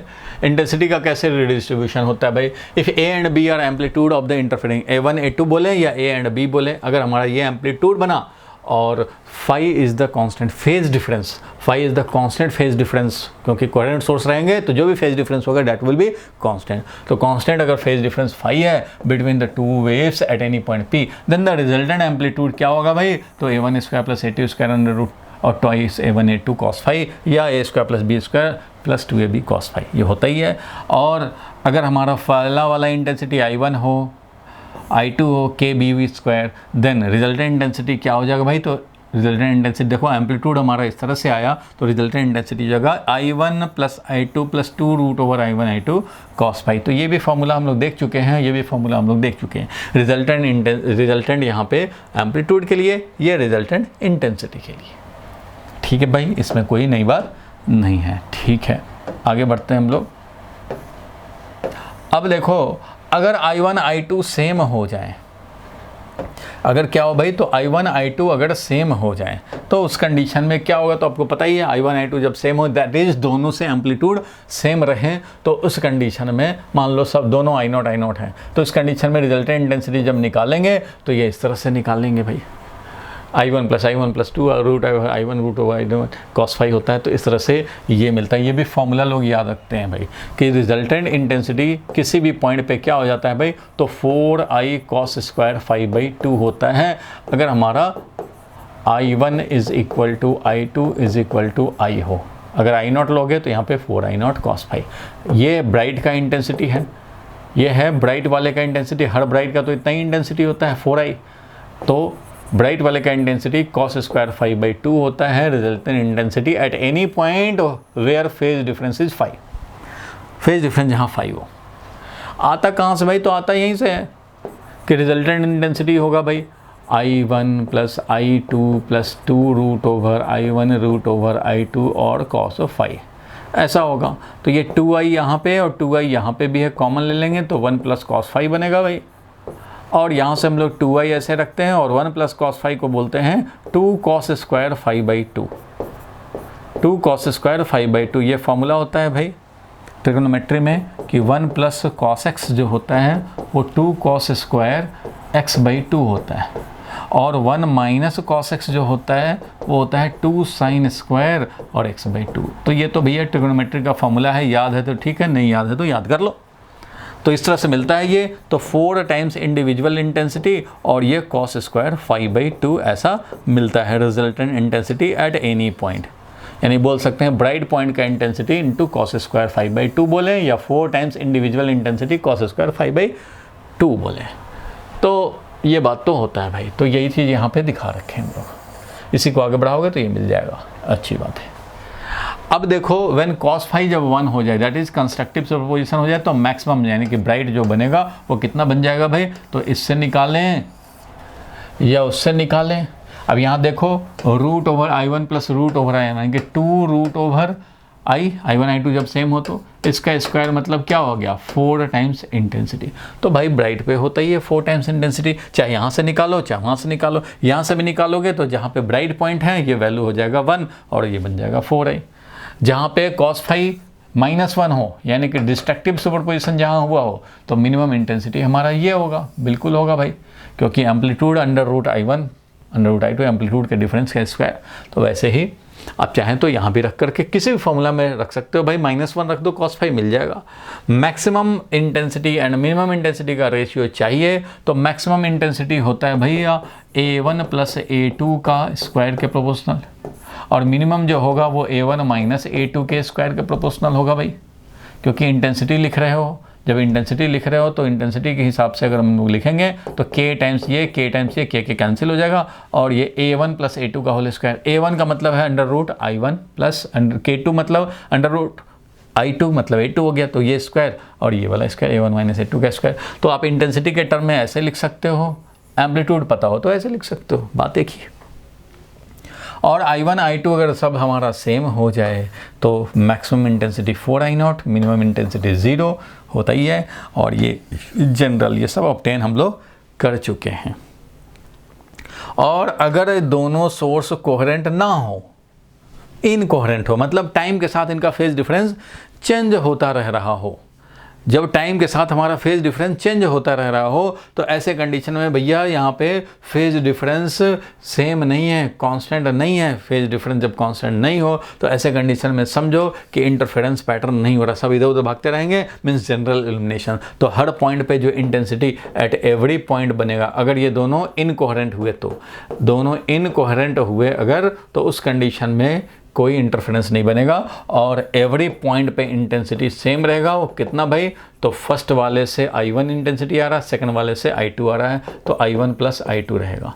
इट मीन्स हर पॉइंट पे इंटेंसिटी अगर बोलें तो अगर दोनों सेम इंटेंसिटी है तो I प्लस I बोल करके 2I कर देंगे। इट मीन्स हर पॉइंट पे 2I इंटेंसिटी, कोई इस तरह का पैटर्न नहीं मिलेगा कहीं ज़्यादा और कहीं कम, कहीं ज़्यादा और कहीं कम। इंटरफेरेंस पैटर्न होता है तो कहीं 4I हो गया, कहीं 0 हो गया इंटेंसिटी, कहीं 4I हो गया इंटेंसिटी, कहीं 0 हो गया। इधर समझो इंटेंसिटी दिखा रहे हैं तो 4I intensity 4I intensity 0 intensity. लेकिन अगर हमारा कोई इंटरफेरेंस ना हो तो ये हर पॉइंट जनरल पॉइंट, हर पॉइंट पे इंटेंसिटी कितना 2I इंटरफेरेंस होता है तो यहाँ का 2y समझो निकल करके यहाँ चिपक जाता है, इसलिए यहाँ पे मैक्सिमम इंटेंसिटी 2y तो ओरिजिनल होना चाहिए था, लेकिन 2y यहाँ से शिफ्ट हो गया, समझो कि ये 4i बन गया, यहाँ 0 बन गया, यहाँ पे फिर 4i बन जाएगा, यहाँ 0 बन जाएगा, जहाँ भी डार्क है वहाँ पे 0 बन गया, जहाँ ब्राइट है वहाँ 4i बन गया।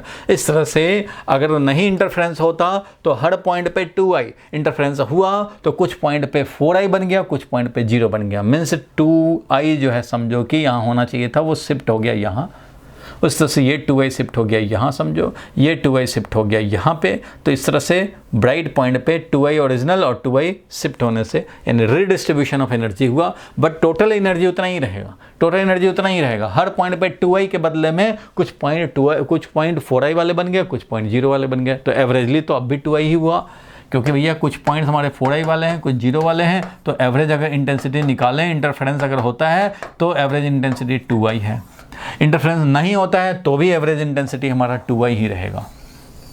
इससे ये शो होता है भाई कि एवरेजली हमारा इंटेंसिटी सेम ही रहना है, इंटरफेरेंस हो या ना हो। It means energy will remain same, only interference के चलते रीडिस्ट्रीब्यूशन होता है, कुछ को ज़्यादा मिल जाते हैं, किसको कम हो जाते हैं, ज़्यादा मिल जाते हैं, कम हो जाते हैं। अगर इंटरफेरेंस नहीं होता तो सबको यूनिफॉर्म रेट होता। ठीक है भाई, इस तरह से ये सब मैथमेटिकल फार्मूला आपको ज़रूर माइंड में रखने हैं, तभी आप क्वेश्चंस को सॉल्व कर पाएंगे। चलो आगे बढ़ते हैं हम लोग। यंग्स डबल स्लिट एक्सपेरिमेंट क्या था भाई? तो थॉमस यंग का डबल स्लिट एक्सपेरिमेंट था to study the interference pattern. Interference pattern को स्टडी करने का ये सबसे अच्छा फेमस एक्सपेरिमेंट था। Young's double slit experiment was first to demonstrate the phenomena of interference of light, and using the two slits illuminated by a monochromatic light source, we obtained bright and dark band of equal width placed alternately, and these waves called interference fringes। ऐसा जो बना उनको interference fringes बोलते हैं, interference pattern बोलते हैं भाई। चलो आगे बढ़ते हैं। यंग्स डबल स्लिट एक्सपेरिमेंट में ही हम लोगों ने जो अब तक बात की सब YDSC के लिए ही बात कर रहे हैं। कंस्ट्रक्टिव सुपरपोजिशन होने के लिए क्या होना चाहिए भाई? तो पाथ डिफरेंस n लैम्डा होना चाहिए, पाथ डिफरेंस n लैम्डा होना चाहिए, तो पाथ डिफरेंस हो जाता है n लैम्डा, यानी पाथ डिफरेंस जो आया x small d upon capital D, उसको n लैम्डा रख करके ब्राइट पॉइंट ढूंढ लेते हैं, और अगर डार्क पॉइंट ढूंढने होंगे तो उसी तरह से काम करेंगे। तो ब्राइट पॉइंट जब n 1 2 3 4 ऐसे रखोगे तो तुम्हें सारे ब्राइट पॉइंट के पोजीशन मिलते रहेंगे। और अगर तुम लोग पहुंचेंगे डिस्ट्रक्टिव सुपरपोजिशन के लिए तो भैया पाथ डिफरेंस ऐसे कंडीशन में क्या होना चाहिए? तो path difference 2n-1 lambda by 2, और इससे जब देखेंगे तो हमारा डिफरेंट डार्क पॉइंट हमें इससे मिलता रहेगा। और जब कंसेक्यूटिव ब्राइट और डार्क के बीच में निकाला था तो हमें फ्रिंज विड्थ मिला ही था, वो तो मिलता ही है।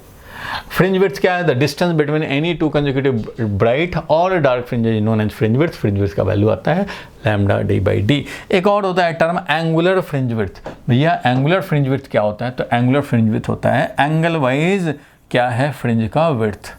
अगर ये है समझो सेंट्रल ब्राइट, इस तरह से ये सेंट्रल ब्राइट है भाई, ये हमारा B1 है, तो एंगुलर फ्रिंज विड्थ होगा मीन्स कितने एंगल के with in central bright spread है, कितने एंगल में स्प्रेड है। तो भैया ये वाला है, इसको बोलते हैं linear fringe width, means linearly कितने लेंथ पे हमारा फ्रिंज विड्थ है, और इसको बोलेंगे एंगुलर, कितने एंगल में ये सेंट्रल ब्राइट है। तो एंगुलर फ्रिंज विड्थ थीटा से रिप्रेजेंट करते हैं, वो कितना होगा भाई? तो ये d जो होता है वो वेरी लार्ज होता है, और ये जो होता है ये fringe width very very small होता है। दिखाने के लिए बोर्ड पे जब दिखाया तो ऐसा दिखाया, लेकिन ये फ्रिंज विड्थ होता है मिलीमीटर में, माइक्रोमीटर में, इस तरह के मिलीमीटर्स में समझ लो, सेंटीमीटर्स में समझ लो, और ये तो भैया हमारा 2-4 मीटर होता है। तो ऐसे कंडीशन में क्या होता है भाई कि ये d is very very larger than small d, and d is very very larger than fringe width. तो ऐसे कंडीशन में ये भी कैपिटल D है, ये भी कैपिटल D है, ये भी कैपिटल D है। तो फ्रिंज विड्थ अगर हम लोग एंगुलर फ्रिंज विड्थ निकालना चाहें तो ये वाला आर्क लेंथ अपॉन रेडियस ऐसा बोल सकते हैं। ये इस तरह से बना हुआ है, ये आर्क लेंथ समझो कि बीटा है और रेडियस हमारा D है। तो angular fringe width is beta upon capital D, और बीटा का वैल्यू होता है लैम्डा d बाई डी, और ये कैपिटल D ऐसे, तो ये कैपिटल D कैंसिल होगा और ये मिलेगा हमें lambda by D. So angular fringe width is lambda upon D. Angular fringe width जो कि बीटा अपॉन कैपिटल D है या लैम्डा अपॉन स्मॉल d है, तो इसको बोलते हैं angular fringe width. Central bright का एंगुलर फ्रिंज विड्थ यही है, उसी तरह से इस वाले ब्राइट का भी एंगुलर फ्रिंज विड्थ निकालेंगे तो वही लिखेंगे, क्योंकि ये बीटा और ये डी समझेंगे। तो ये दिखाने के लिए इतना बड़ा है, ये सारा काम क्या हो रहा है, ये इतने में हो रहा है, और ये कहाँ है भाई, तो सोर्स यहाँ है। तो सोचो, यहाँ के लिए सेंट्रल ब्राइट के लिए निकालेंगे तब भी बीटा अपॉन डी लिखेंगे, इसके लिए निकालेंगे तब भी बीटा अपॉन डी लिखेंगे, इसके लिए भी निकालेंगे तो भी बीटा अपॉन डी ही लिखेंगे, सबके लिए उतना ही। अब कई बार ऐसा भी पूछा जाता है भाई, ये तो हो गया एंगुलर फ्रिंज विड्थ, कभी कभी ऐसा भी पूछा जाता है कि भैया तुम एंगुलर पोजीशन बताओ। अगर मान लो ये है डार्क, ध्यान से समझना भाई, अगर ये है डार्क D1, तो कई बार ऐसा भी पूछा जाता है कि एंगुलर पोजीशन ऑफ डार्क 1 बताओ। तो एंगुलर पोजीशन का मतलब कितने एंगल पे, तो ये है रेफरेंस लाइन, जो सेंट्रल लाइन होता है इसको रेफरेंस लाइन भी बोलते हैं, और यहाँ से ये कितने एंगल पे डार्क D1 है, इसको बोलेंगे एंगुलर पोजीशन ऑफ डार्क 1। ये है समझो, और यहाँ से ऐसे हुआ, ये है डार्क D1 सेंट्रल ब्राइट, तो ये जो है θ1, this is the position of dark.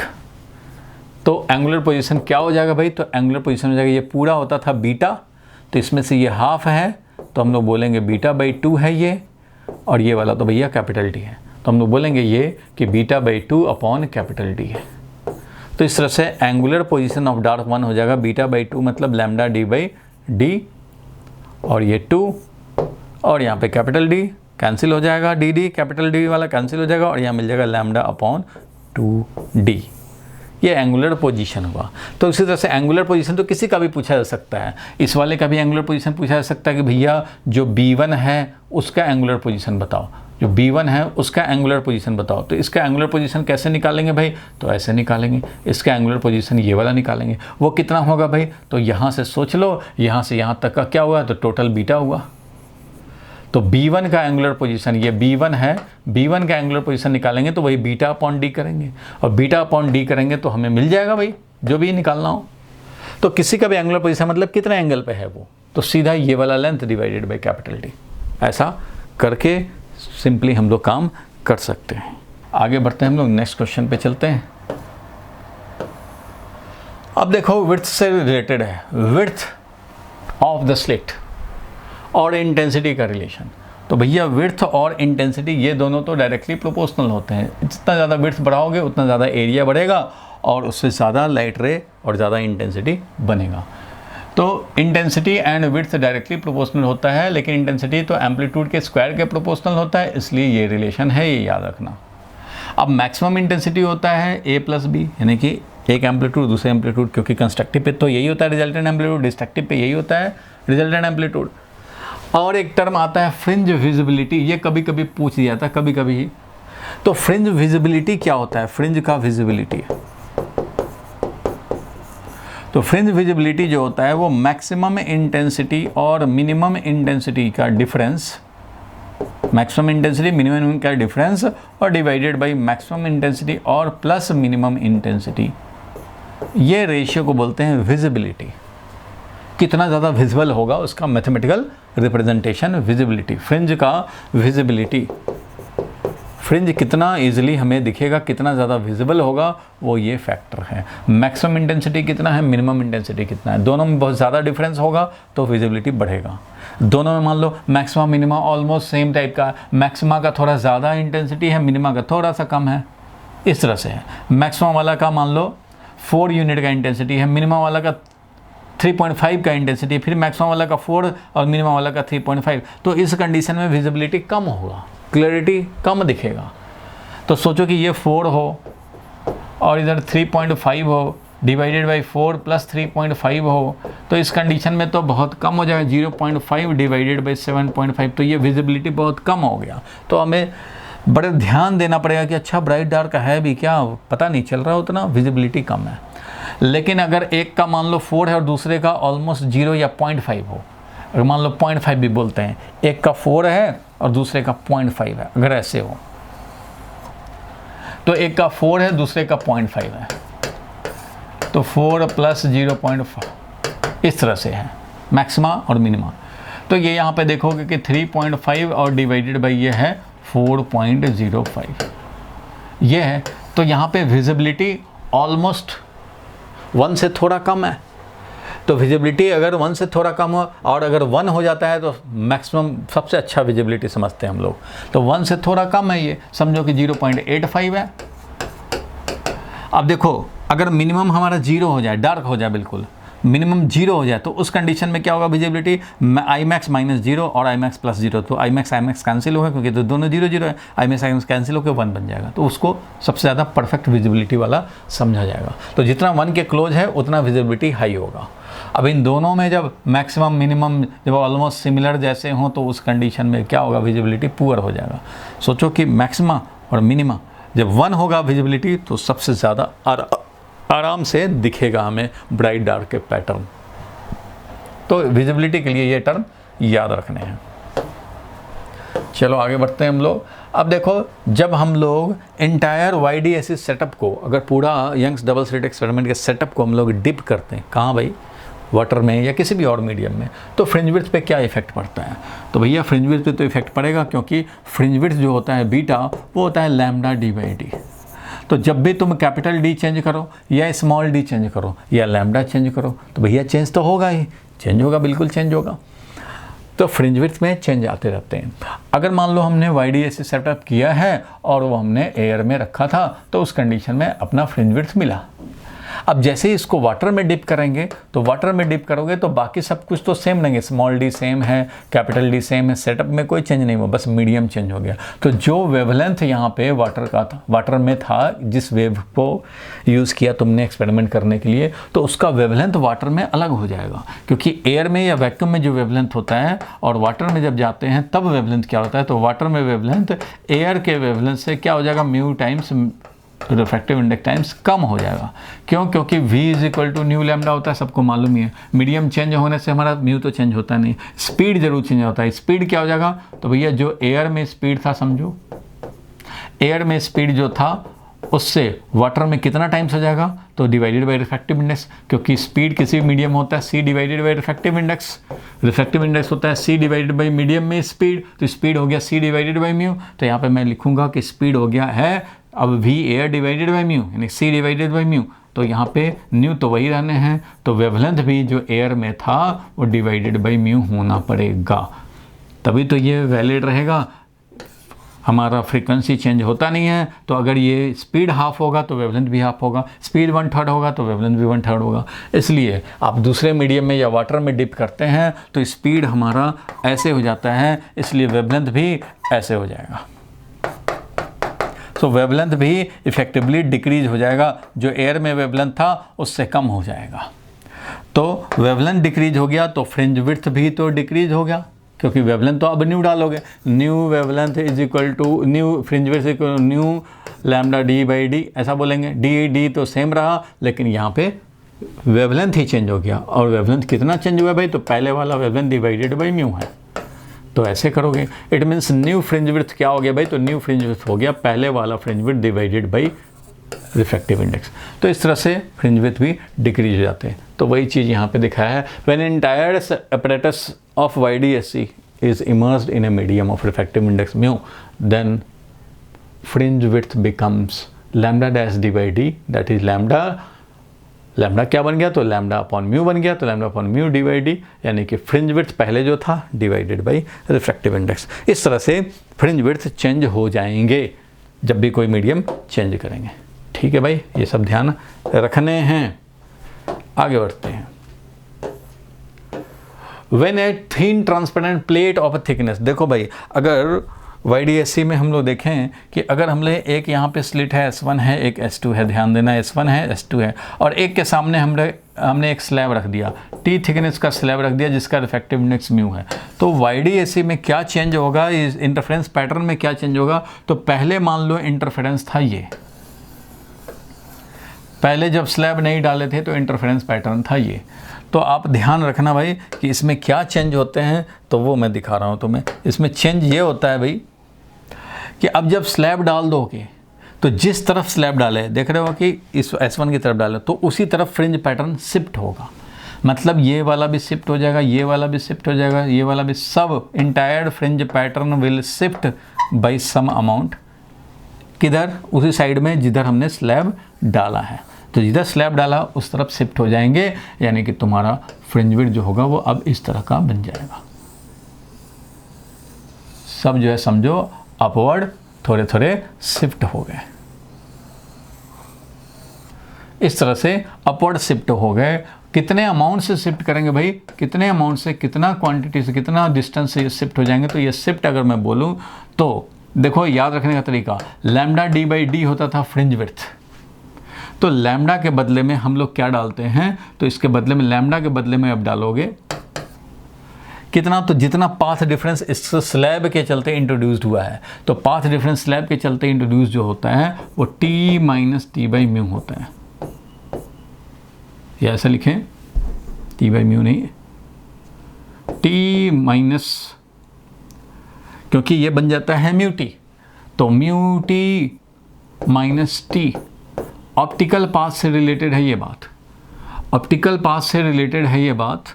क्योंकि देखो भाई, ये जो टी थिकनेस का जो स्लैब आया, इसके बदले में समझो एयर का डिस्टेंस म्यू टी आया, लेकिन इधर वाले में कोई चेंज नहीं हुआ। इधर म्यू टी है और इधर समझो कि जो टी है वो टी है, स्लैब तो डाले नहीं है इधर, इसलिए इधर का टी थिकनेस टी ही रहेगा, लेकिन इधर का टी थिकनेस वो म्यू टी बन जाएगा। इसलिए पाथ डिफरेंस क्या इंट्रोड्यूस हुआ भाई? तो इसका तो टी का टी ही रहा, लेकिन इसका म्यू टी हो गया। तो इसके चलते एडिशनल पाथ डिफरेंस जो इंट्रोड्यूस होता है वो ये होता है म्यू टी माइनस टी। तो यही पाथ डिफरेंस यहाँ डाल देने पड़ेंगे। तो कितने से शिफ्ट होगा भाई? तो ये है म्यू टी माइनस टी और डी बाई डी। अगर पाथ डिफरेंस लैम्डा आता है तो उसके चलते यहाँ स्क्रीन में कितना शिफ्ट होता है? तो बीटा शिफ्ट होता है, lambda D by D. Path difference lambda के कॉरस्पॉन्डिंग जो शिफ्ट होता है स्क्रीन पे, जो नेक्स्ट ब्राइट आता है, पाथ डिफरेंस लैम्डा के कॉरस्पॉन्डिंग आता है। तो पाथ डिफरेंस लैम्डा के कॉरस्पॉन्डिंग स्क्रीन पे डिस्टेंस बीटा होता है। पाथ डिफरेंस लैम्डा के लिए स्क्रीन पे जो डिस्टेंस आता है वो आता है बीटा। इसलिए अगर पाथ डिफरेंस तुमने इंट्रोड्यूस किया, पाथ डिफरेंस डेल्टा एल से भी रिप्रेजेंट, अगर पाथ डिफरेंस तुमने mu T minus T introduce किया स्लैब डाल करके, तो उससे फ्रिंज पे कितना शिफ्ट होगा, मतलब वाई नॉट कितना शिफ्ट होगा। ये तो स्क्रीन पर का डिस्टेंस बीटा होता था, ये कितना हो जाएगा भाई? तो जहाँ पे हम लोग कैसे कर सकते हैं? तो यूनिटी मेथड से निकाल सकते हैं कि भैया बीटा डिवाइडेड बाई कितना, तो यहाँ पे पाथ डिफरेंस कितना भाई? तो पाथ डिफरेंस लैम्डा होता है तो शिफ्ट होता है बीटा, पाथ डिफरेंस लैम्डा होता है तो शिफ्ट होता है बीटा, पाथ डिफरेंस जब लैम्डा होता है तो शिफ्ट होता है बीटा। जब पाथ डिफरेंस हमारा ये है तो शिफ्ट कितना होगा भाई? तो beta upon lambda multiplied by ये है म्यू टी माइनस टी। इस तरह से शिफ्ट हो जाएगा। और उसको हम लोग कैलकुलेट अगर करें तो ये कैलकुलेट करें तो ये हो गया lambda D by D divided by lambda D upon D divided by lambda और म्यू टी माइनस टी। अगर हम लोग डेराइव करके देखना चाहें तो लैम्डा लैम्डा कैंसिल हो जाएगा और ये हो जाएगा म्यू टी माइनस टी और ये कैपिटल डी बाई डी। इस तरह से हमें मिल जाएगा। तो यूनिटरी मेथड से भी निकाल सकते हैं, या मैंने बताया कि याद रखने का तरीका ये है कि लैम्डा को हटा करके न्यू पाथ डिफरेंस डाल दो तो अपने आप काम हो जाएगा। तो न्यू पाथ डिफरेंस हम लोग डाल सकते हैं। और किधर शिफ्ट होता है? जिधर स्लैब डालते हैं उधर ही शिफ्ट होता है, वही बात यहाँ पे लिखा हुआ है। But the entire fringe pattern shifts by this amount mu minus 1 into T beta by lambda, वही mu minus 1 into T capital D upon D. इससे से this shifting is towards the side which in which transparent plate is introduced. ठीक है भाई, ये बात आप सब समझते हैं। आगे बढ़े हम लोग। कोहेरेंट सोर्स किसको बोलते हैं वो आपको पहले ही बता चुका भाई, जब हमारा फेज डिफरेंस कांस्टेंट मेंटेन रहे। दो इंडिपेंडेंट सोर्स कभी कोहेरेंट नहीं होता, हाँ, लेकिन दो लेज़र लाइट अगर सेम फ्रीक्वेंसी हो तो इंडिपेंडेंट हो सकता है। ठीक है भाई, आगे बढ़ते हैं हम लोग। YDSC में हम लोगों ने ये देख लिया भाई, ब्राइट पैटर्न निकालेंगे तो क्या होता था, पाथ डिफरेंस लेकर के निकालते थे। एक न्यूमेरिकल है, छोटा सा एक न्यूमेरिकल है कि मान लो दो पाथ डिफरेंस हो तो हमारा कहाँ पे दोनों का ब्राइट कॉन्साइड करेगा। तो कहाँ पे कॉन्साइड करेगा तो भैया तुम्हें क्या करना चाहिए, तो एलसीएम ले लेना चाहिए। ध्यान देना, एक का फ्रिंज विड्थ बीटा 1 है, दूसरे का फ्रिंज विड्थ बीटा 2 है अगर, तो हमें एलसीएम लेकर के काम चलाना चाहिए। जहाँ पे कॉन्साइड होने वाला होगा वो मल्टीपल, एक का मल्टीपल बीटा 1 पे चल रहा है, दूसरे का मल्टीपल बीटा 2 पे चल रहा है, तो कहाँ पे कॉन्साइड करेगा भाई? तो उसके लिए लीस्ट कॉमन मल्टीपल हमें निकालना पड़ेगा, लीस्ट कॉमन मल्टीपल यानी कि एलसीएम निकालने पड़ेंगे। तो लैम्डा 1 और लैम्डा 2 के भी एलसीएम निकाल सकते हो, क्योंकि फ्रिंज विड्थ में क्या आता है भाई? तो लैम्डा डी बाई डी आता है, डी बाई डी तो हमेशा रहना है। तो एक का लैम्डा 1 है, एक का लैम्डा 2 है, तो लैम्डा 1 लैम्डा 2 का अगर तुम निकाल लो एलसीएम, तो एलसीएम निकाल लेंगे अगर, तो हम लोग बता सकते हैं भाई, जैसे मान लो लैम्डा है किसी का 200 और किसी का है 300, तो भैया एलसीएम क्या हो जाएगा? 600 हो जाएगा इन दोनों का एलसीएम। इसका मतलब 200 मल्टीप्लाइड बाई 3 करो और 300 मल्टीप्लाइड बाई 2 करो, तो इसका समझो कि थर्ड ब्राइट और इसका सेकंड ब्राइट कॉन्साइड करेगा। इसका double multiple means second bright और इसका थर्ड ब्राइट कॉन्साइड करेगा, होगा ही भाई। बाकी डी तो D by D, capital D by D तो सेम ही है, इसको 3 से मल्टीप्लाई करोगे, इसको 2 से मल्टीप्लाई करोगे, मिल जाएगा।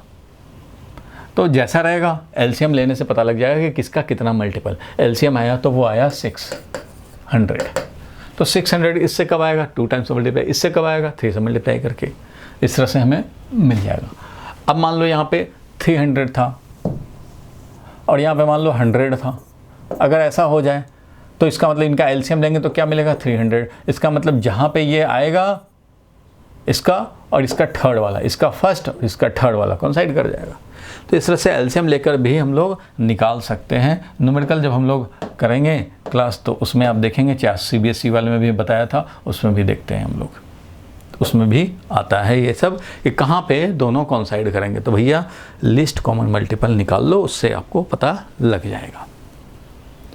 अच्छा, डिफ्रैक्शन क्या होता है भाई? तो डिफ्रैक्शन होता है बेंडिंग ऑफ लाइट। कभी भी लाइट जब हमारा किसी ओपनिंग से एंटर करे या लाइट किसी अपर्चर, मान लो हमने एक ओपनिंग या अपर्चर बोले और दूसरी तरफ ऑब्स्टेकल है, तो इससे जब भी बेंडिंग होता है लाइट कॉर्नर के पास, जो लाइट ऐसे आता है तो कॉर्नर पे बेंडिंग होता है, और इस तरह से जहाँ लाइट को पहुँचना होता है वहाँ तो पहुँचता ही है, लेकिन जहाँ नहीं पहुँचना होता है, जो ज्योमेट्रिकल शैडो वाला रीजन होना चाहिए, वहाँ भी लाइट थोड़ा थोड़ा पहुँच जाता है। That is encroachment of light in the shadow region. Encroachment of light in the shadow region is known as diffraction. अगर यहाँ पे मान लो ये सब से लाइट नहीं जा सकता, लेकिन यहाँ से स्लिट है, यहाँ से जा सकता है, तो भैया जहाँ जा सकता है वो तो जाएगा ही, लेकिन जहाँ पे शैडो होना चाहिए था वहाँ भी थोड़ा सा बेंड करके ये पहुँच जाएगा और इतना बड़ा ब्राइट बना देगा। इट मीन्स शैडो रीजन में encroachment, bending of light around corner of opening and obstacle due to which it encroaches in the shadow region. Geometrical shadow region में इंक्रोचमेंट दिखाता है, थोड़ा वहाँ भी एंटर करता है, प्रेजेंस दिखाता है, उसको हम लोग bending of light around corner यानी कि डिफ्रैक्शन फिनोमेना के नाम से जानते हैं। और ये डिफ्रैक्शन कब ज़्यादा होता है? जब wavelength of the wave is almost equivalent to size of obstacle and opening हो। जब ऑब्स्टेकल और ओपनिंग के साइज जब हमारे almost size of the wavelength होता है तो डिफ्रैक्शन ज़्यादा प्रोनाउंस्ड होता है, ज़्यादा अप्रिशिएबल होता है, और बहुत ज़्यादा जब दोनों में डिफरेंस होगा तो उस कंडीशन में डिफ्रैक्शन नेग्लिजिबल होगा। लाइट के लिए यही होता है, लाइट के लिए 10⁻⁷ मीटर में होता है वेवलेंथ, और जबकि practical size of obstacle opening क्या है भाई? तो मीटर में, डोर का साइज, विंडो का साइज मीटर में या सेंटीमीटर में, ऐसा ही तो होता है। प्रैक्टिकल साइज ऑफ ओपनिंग बोले या ऑब्स्टेकल बोले, ऑब्स्टेकल कौन होगा भाई? ऑब्स्टेकल होगा पेन आ गया रास्ते में, कार आ गया रास्ते में, बिल्डिंग आ गया, तो वो भी क्या है? मीटर सेंटीमीटर में है। तो size of obstacle opening in the practical life और लाइट का वेवलेंथ में बहुत बड़ा डिफरेंस है। जब बहुत बड़ा डिफरेंस है तो लाइट में नेग्लिजिबल बेंडिंग होगा, बहुत कम बेंडिंग होगा, बहुत कम डिफ्रैक्शन होगा। लेकिन साउंड का वेवलेंथ ऑलमोस्ट मीटर में ही होता है।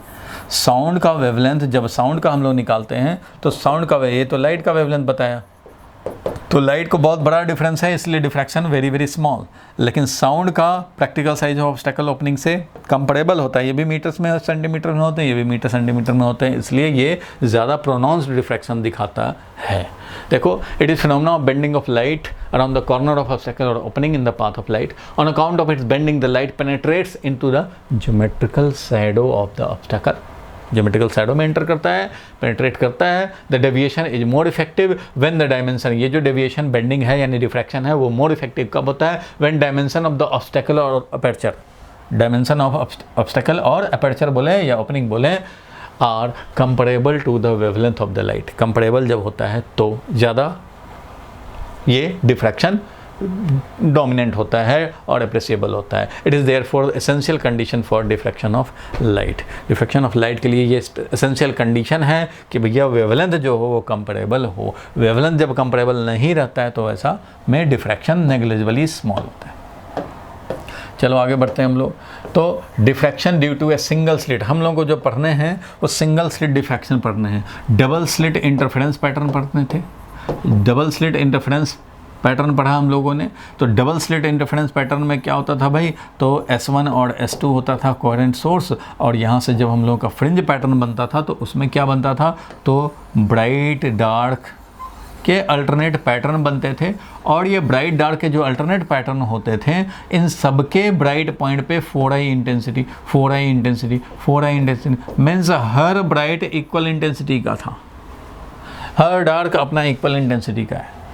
तो इधर अगर हम लोग इंटरफेरेंस पैटर्न और इधर हमारा single slit diffraction pattern.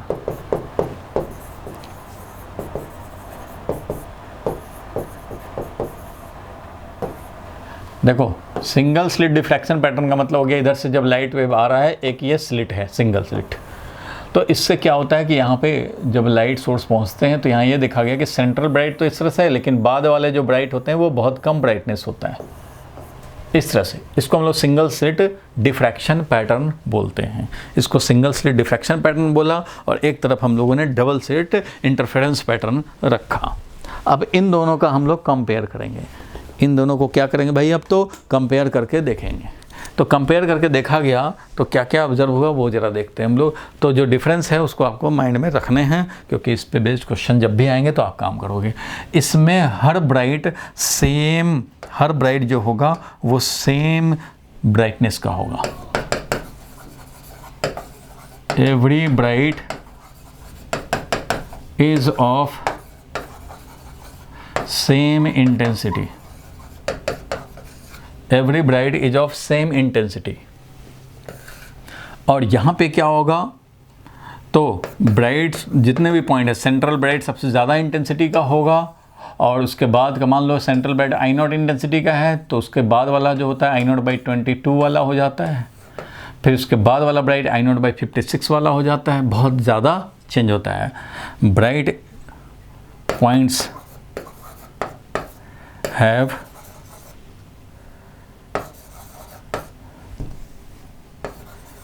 Very different intensities होते हैं भाई। चलो नंबर 1 डिफरेंस। नंबर 2 डिफरेंस है कि यहाँ पे जो ब्राइट पॉइंट्स हैं डिफ्रैक्शन पैटर्न में, अगर ब्राइट पॉइंट्स तुम्हें ढूंढने हैं तो तुम्हें पाथ डिफरेंस जो होता है, पाथ डिफरेंस जो कि हम लोग पाथ डिफरेंस ये अगर डी साइज़ का है और ये थीटा एंगल पे अगर हम लोग देखने चाह रहे हैं, थीटा एंगल पे देखना चाह रहे हैं, तो जो पाथ डिफरेंस होता है इसको हम लोग बोलते हैं D sine theta. Path difference जो होता है यहाँ पे वो होता है डी साइन थीटा। ये डी है, ये थीटा है, तो ये जो पाथ डिफरेंस है वो डी साइन थीटा बोलते हैं। ये डी साइन थीटा अगर हमारा पाथ डिफरेंस वो क्या हो जाए भाई, तो ब्राइट पॉइंट के लिए पाथ डिफरेंस जो आता है हम लोगों का वो होता है उधर का जो डार्क कंडीशन था वो, यानी कि 2n-1 λ/2। इससे हमें ब्राइट मिलता है।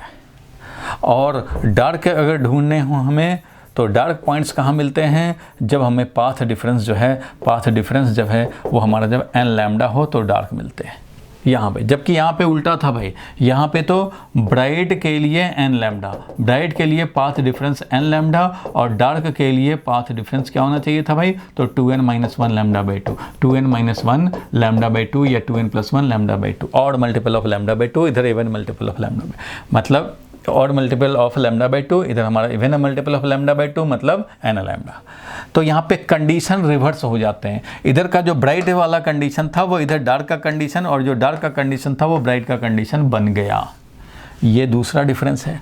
और तीसरा डिफरेंस क्या है भाई, तीसरा डिफरेंस है यहाँ का जो सेंट्रल ब्राइट है। ध्यान देना, डिफ्रैक्शन पैटर्न में जो सेंट्रल ब्राइट होता है वो डबल विड्थ का होता है, डबल विड्थ का होता है। Central bright is of double width. और जो बाद के जो ब्राइट होते हैं वो तो बीटा ही रहता है, वो बीटा ही रहता है, λ/d/d। ये वाला स्मॉल डी है, ये वाला अगेन कैपिटल डी है, सब पैटर्न वैसे ही है, लेकिन इसका central bright will be of double width. तो यहाँ पे सेंट्रल ब्राइट डबल विड्थ है, बाकी सब बीटा ही है। यहाँ पे क्या है, सेंट्रल ब्राइट हो या कोई सेकेंडरी ब्राइट हो, सबका फ्रिंज विड्थ बीटा ही रहेगा। लेकिन यहाँ पे सेंट्रल ब्राइट का 2 बीटा और बाकी वाले का बीटा बीटा बीटा बीटा चलता रहेगा। ये 3 मेजर डिफरेंस है, इन पे आपको ध्यान रखने हैं। एंगुलर पोजीशन वैसे ही निकालने हैं भाई। फर्स्ट डार्क का एंगुलर पोजीशन निकालोगे तो क्योंकि ये 2 बीटा है तो फर्स्ट डार्क जो है वो बीटा डिस्टेंस पे है, फर्स्ट डार्क ही बीटा डिस्टेंस पे है। तो इस कंडीशन में फर्स्ट डार्क का अगर हम लोग निकालना चाहेंगे तो बीटा अपॉन कैपिटल डी लिखेंगे। फर्स्ट डार्क का एंगुलर पोजीशन लिखेंगे तो बीटा अपॉन डी लिखेंगे। It means lambda upon small d आ जाएगा, लैम्डा अपॉन स्मॉल डी आ जाएगा। और यहाँ पे सेंट्रल ब्राइट का अगर विड्थ निकालेंगे, angular width of central bright निकालेंगे तो वो कितना आएगा भाई, तो एंगुलर विड्थ आ जाएगा ये 2 बीटा अपॉन कैपिटल डी, यानी कि 2 times lambda upon small D, ऐसा आ जाएगा। तो ये तीनों डिफरेंस हैं भाई, very very important difference. Bright dark के कंडीशन रिवर्स हो जाने हैं, इधर के ब्राइट ज़्यादा होता है और जो सेकेंडरी ब्राइट्स होते हैं वे वेरी वेरी स्मॉल इंटेंसिटी के होते जाते हैं, और इसलिए 2-3 ब्राइटनेस के बाद दिखता भी नहीं है, ऑब्जर्वेबल नहीं होता। लेकिन इसमें हर पॉइंट का, हर ब्राइट का सेम इंटेंसिटी होता है और कंडीशन रिवर्स हुए, और central width is of double width. In case of diffraction interference में हमारा एवरी ब्राइट सेम विड्थ का होता है। तो ये डिफरेंस था भाई, दोनों में मेजर डिफरेंस था।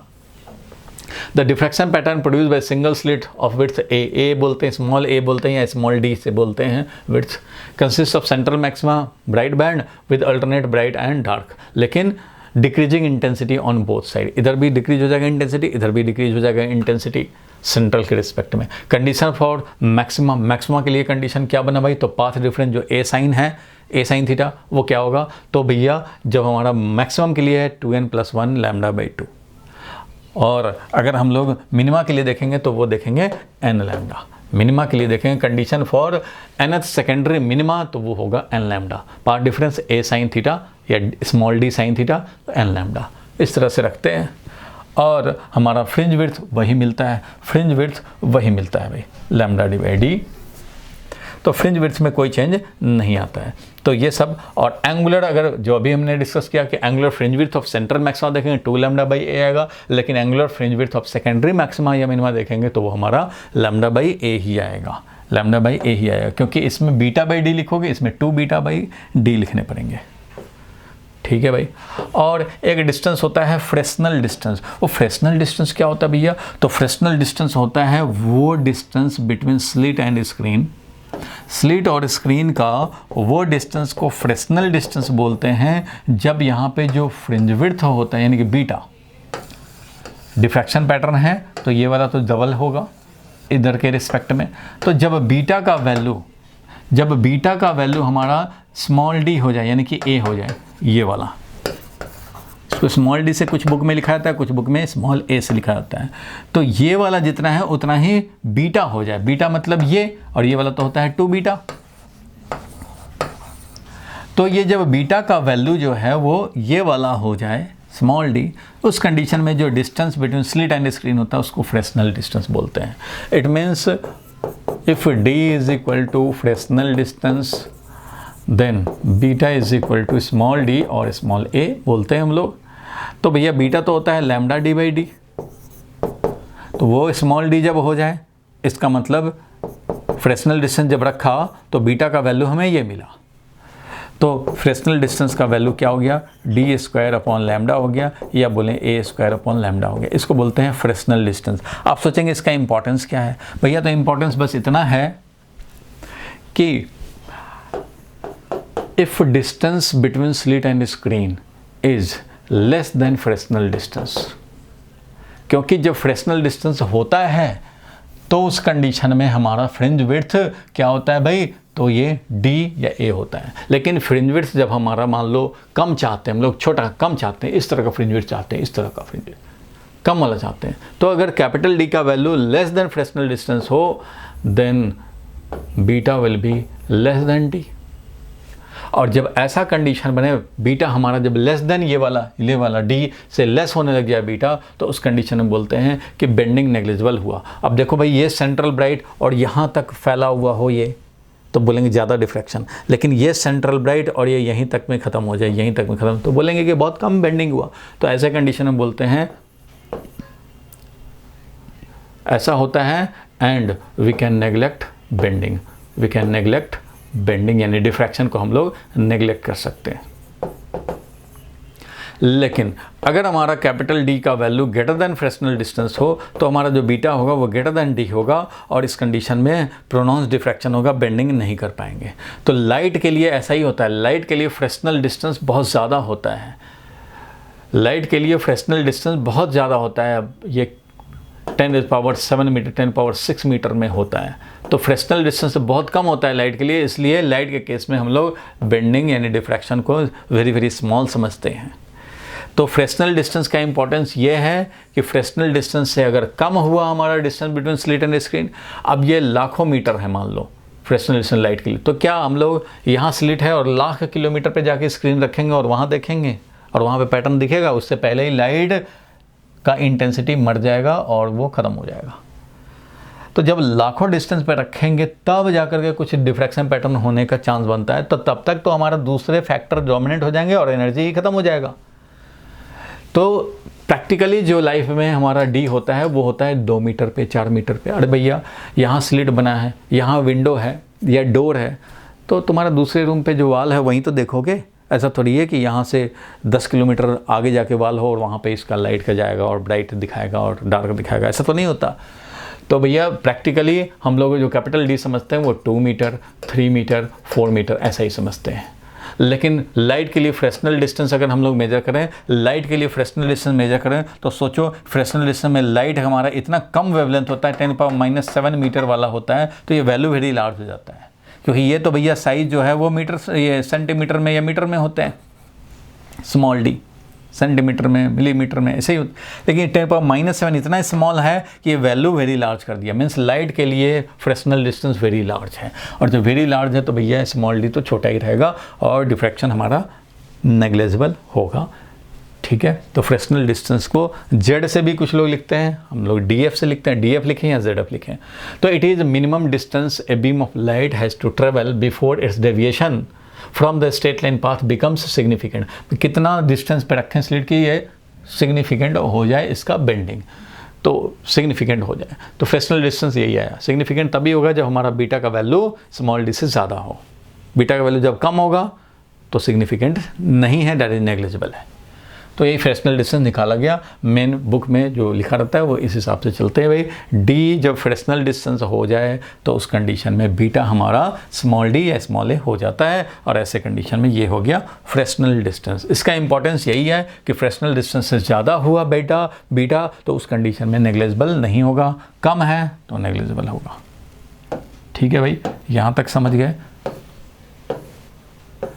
और रिजॉल्विंग पावर ऑफ माइक्रोस्कोप और टेलीस्कोप, तो ये रिजॉल्विंग पावर ऐसे तो इस बार के सीबीएसई सिलेबस से हटाया हुआ है ये टॉपिक।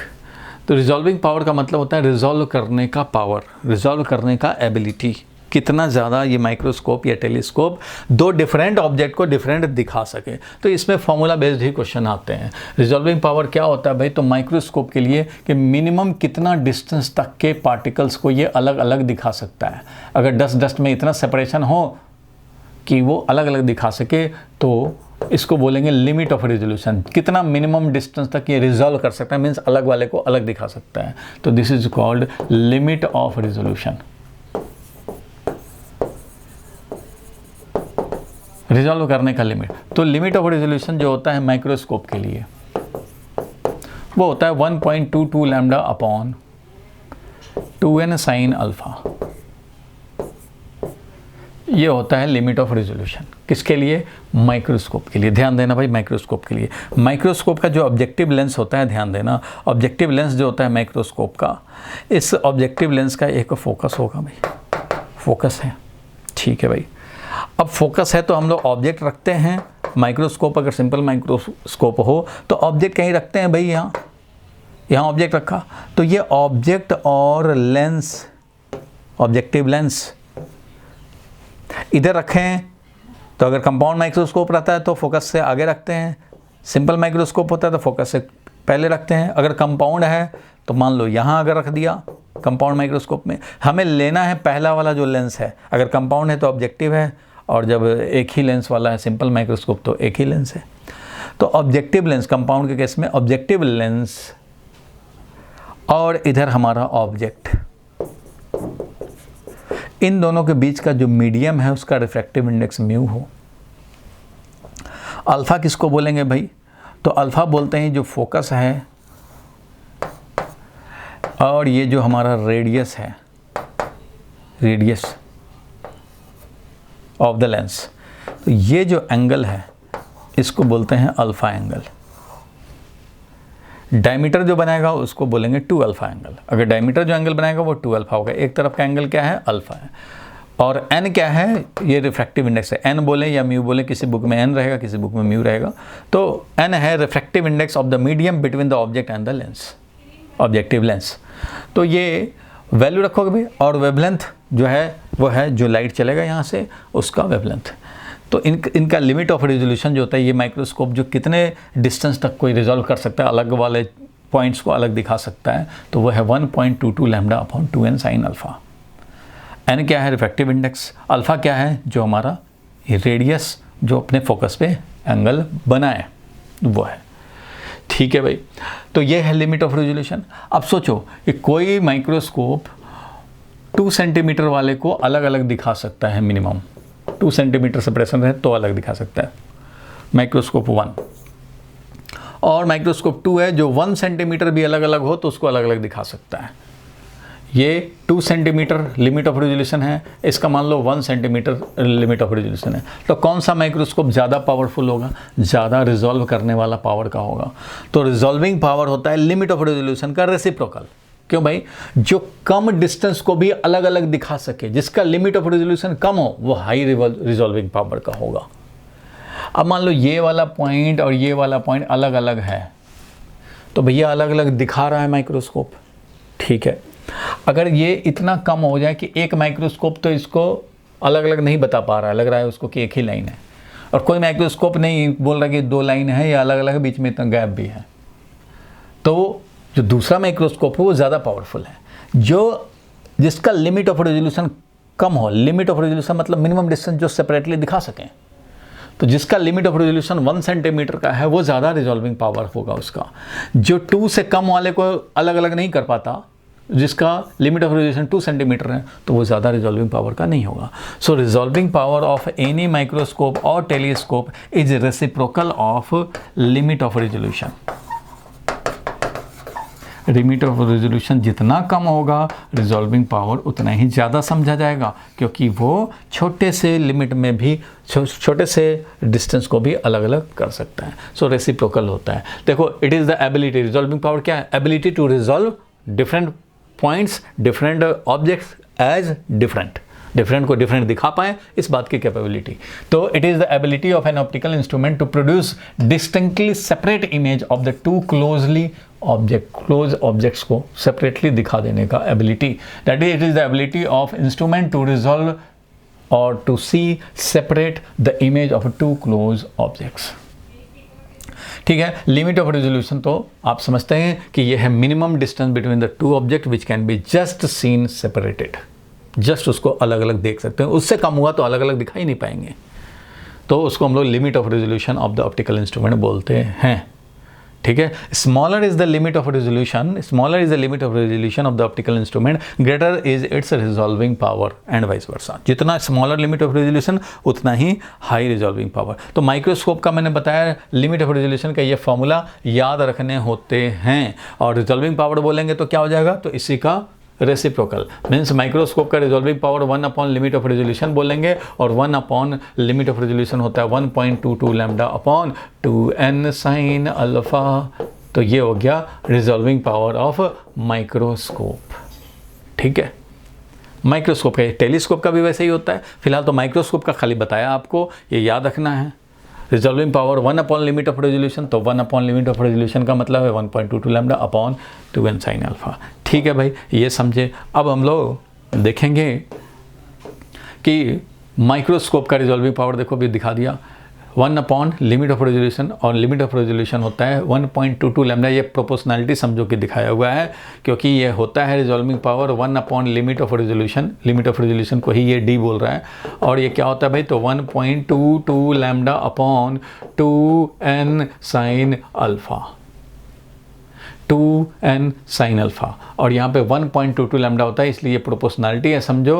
अगर 1.22 लैम्डा रख देंगे तो एग्जैक्ट हो जाएगा।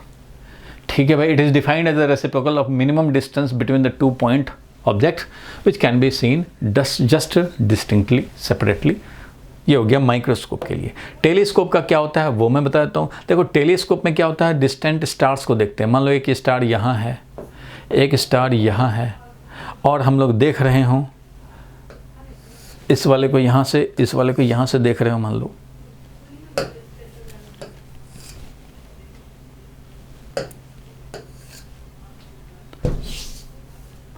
मान लो ऐसे देख रहे हो यहाँ से, ये है आई, ये वाला एक स्टार यहाँ दिख रहा है, ये वाला स्टार यहाँ दिख रहा है, और ये है बीच का एंगल। ये एंगल मान लो 1 डिग्री को, 1 डिग्री में अलग अलग स्टार अलग अलग दिख जाते हैं। मान लो 1 डिग्री का डिफरेंस होता है। 2 डिग्री पे हैं तो आराम से देखते हैं, 3 डिग्री पे तो और आराम से देखते हैं। कितना मिनिमम एंगल हो इसके विज़न लाइन और इसके विज़न लाइन के बीच में, कितना मिनिमम एंगल हो कि दोनों अलग अलग सेपरेटली देख पाए, तो उसको बोलते हैं limit of resolution in case of telescope. तो टेलीस्कोप के केस में ये होता है। टेलीस्कोप के केस में लिमिट ऑफ रेजोल्यूशन वैसा ही फॉर्मूला है 1.22 लैम्डा अपॉन, सिंपल फॉर्मूला है, यहाँ पे है ये D, diameter of the objective lens. Diameter of the objective lens, तो भैया टेलीस्कोप में भी तो ऑब्जेक्टिव और आई लेंस होता है। टेलीस्कोप में भी ऑब्जेक्टिव लेंस और आई लेंस होता है। ऑब्जेक्टिव ज़्यादा अपर्चर का होता है, आई लेंस कम अपर्चर का होता है। तो इसका ऑब्जेक्टिव का जो डायमीटर है वो यहाँ डालने। तो लिमिट ऑफ रेजोल्यूशन ये है, इसलिए इसका रिजॉल्विंग पावर क्या हो जाएगा 1 अपॉन लिमिट ऑफ रेजोल्यूशन। और 1 अपॉन लिमिट ऑफ रेजोल्यूशन का मतलब हो गया यहाँ पे डी 1.22 लैम्डा अपॉन डी। इसलिए जितना बड़ा डायमीटर होगा उतना ज़्यादा रिजॉल्विंग पावर होगा।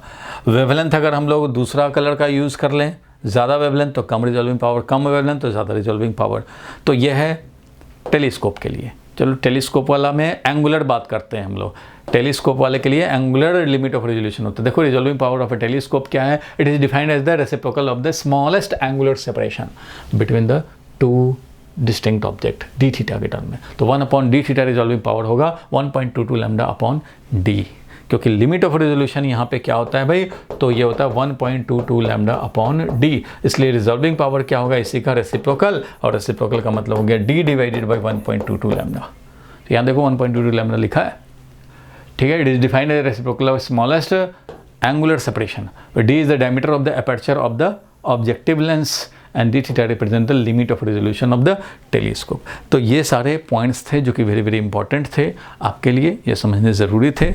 और इन सब सारे पॉइंट्स के साथ मैं कंक्लूड करता हूँ इस चैप्टर को, जो कि आपको जानने थे, और आप ये रिवाइज़ कर लिए तो अब आप अटेम्प्ट ले सकते हैं, या क्वेश्चन सॉल्व अगर कोई है तो आपसे नहीं हुआ तो आप सोल्यूशन देख के समझ सकते हैं। तो ये सब कैपेबिलिटी आपको अब आ गई। अब आप क्वेश्चन जितने ज़्यादा प्रैक्टिस करेंगे उतना ही ज़्यादा कॉन्फिडेंस गेन होता चलेगा।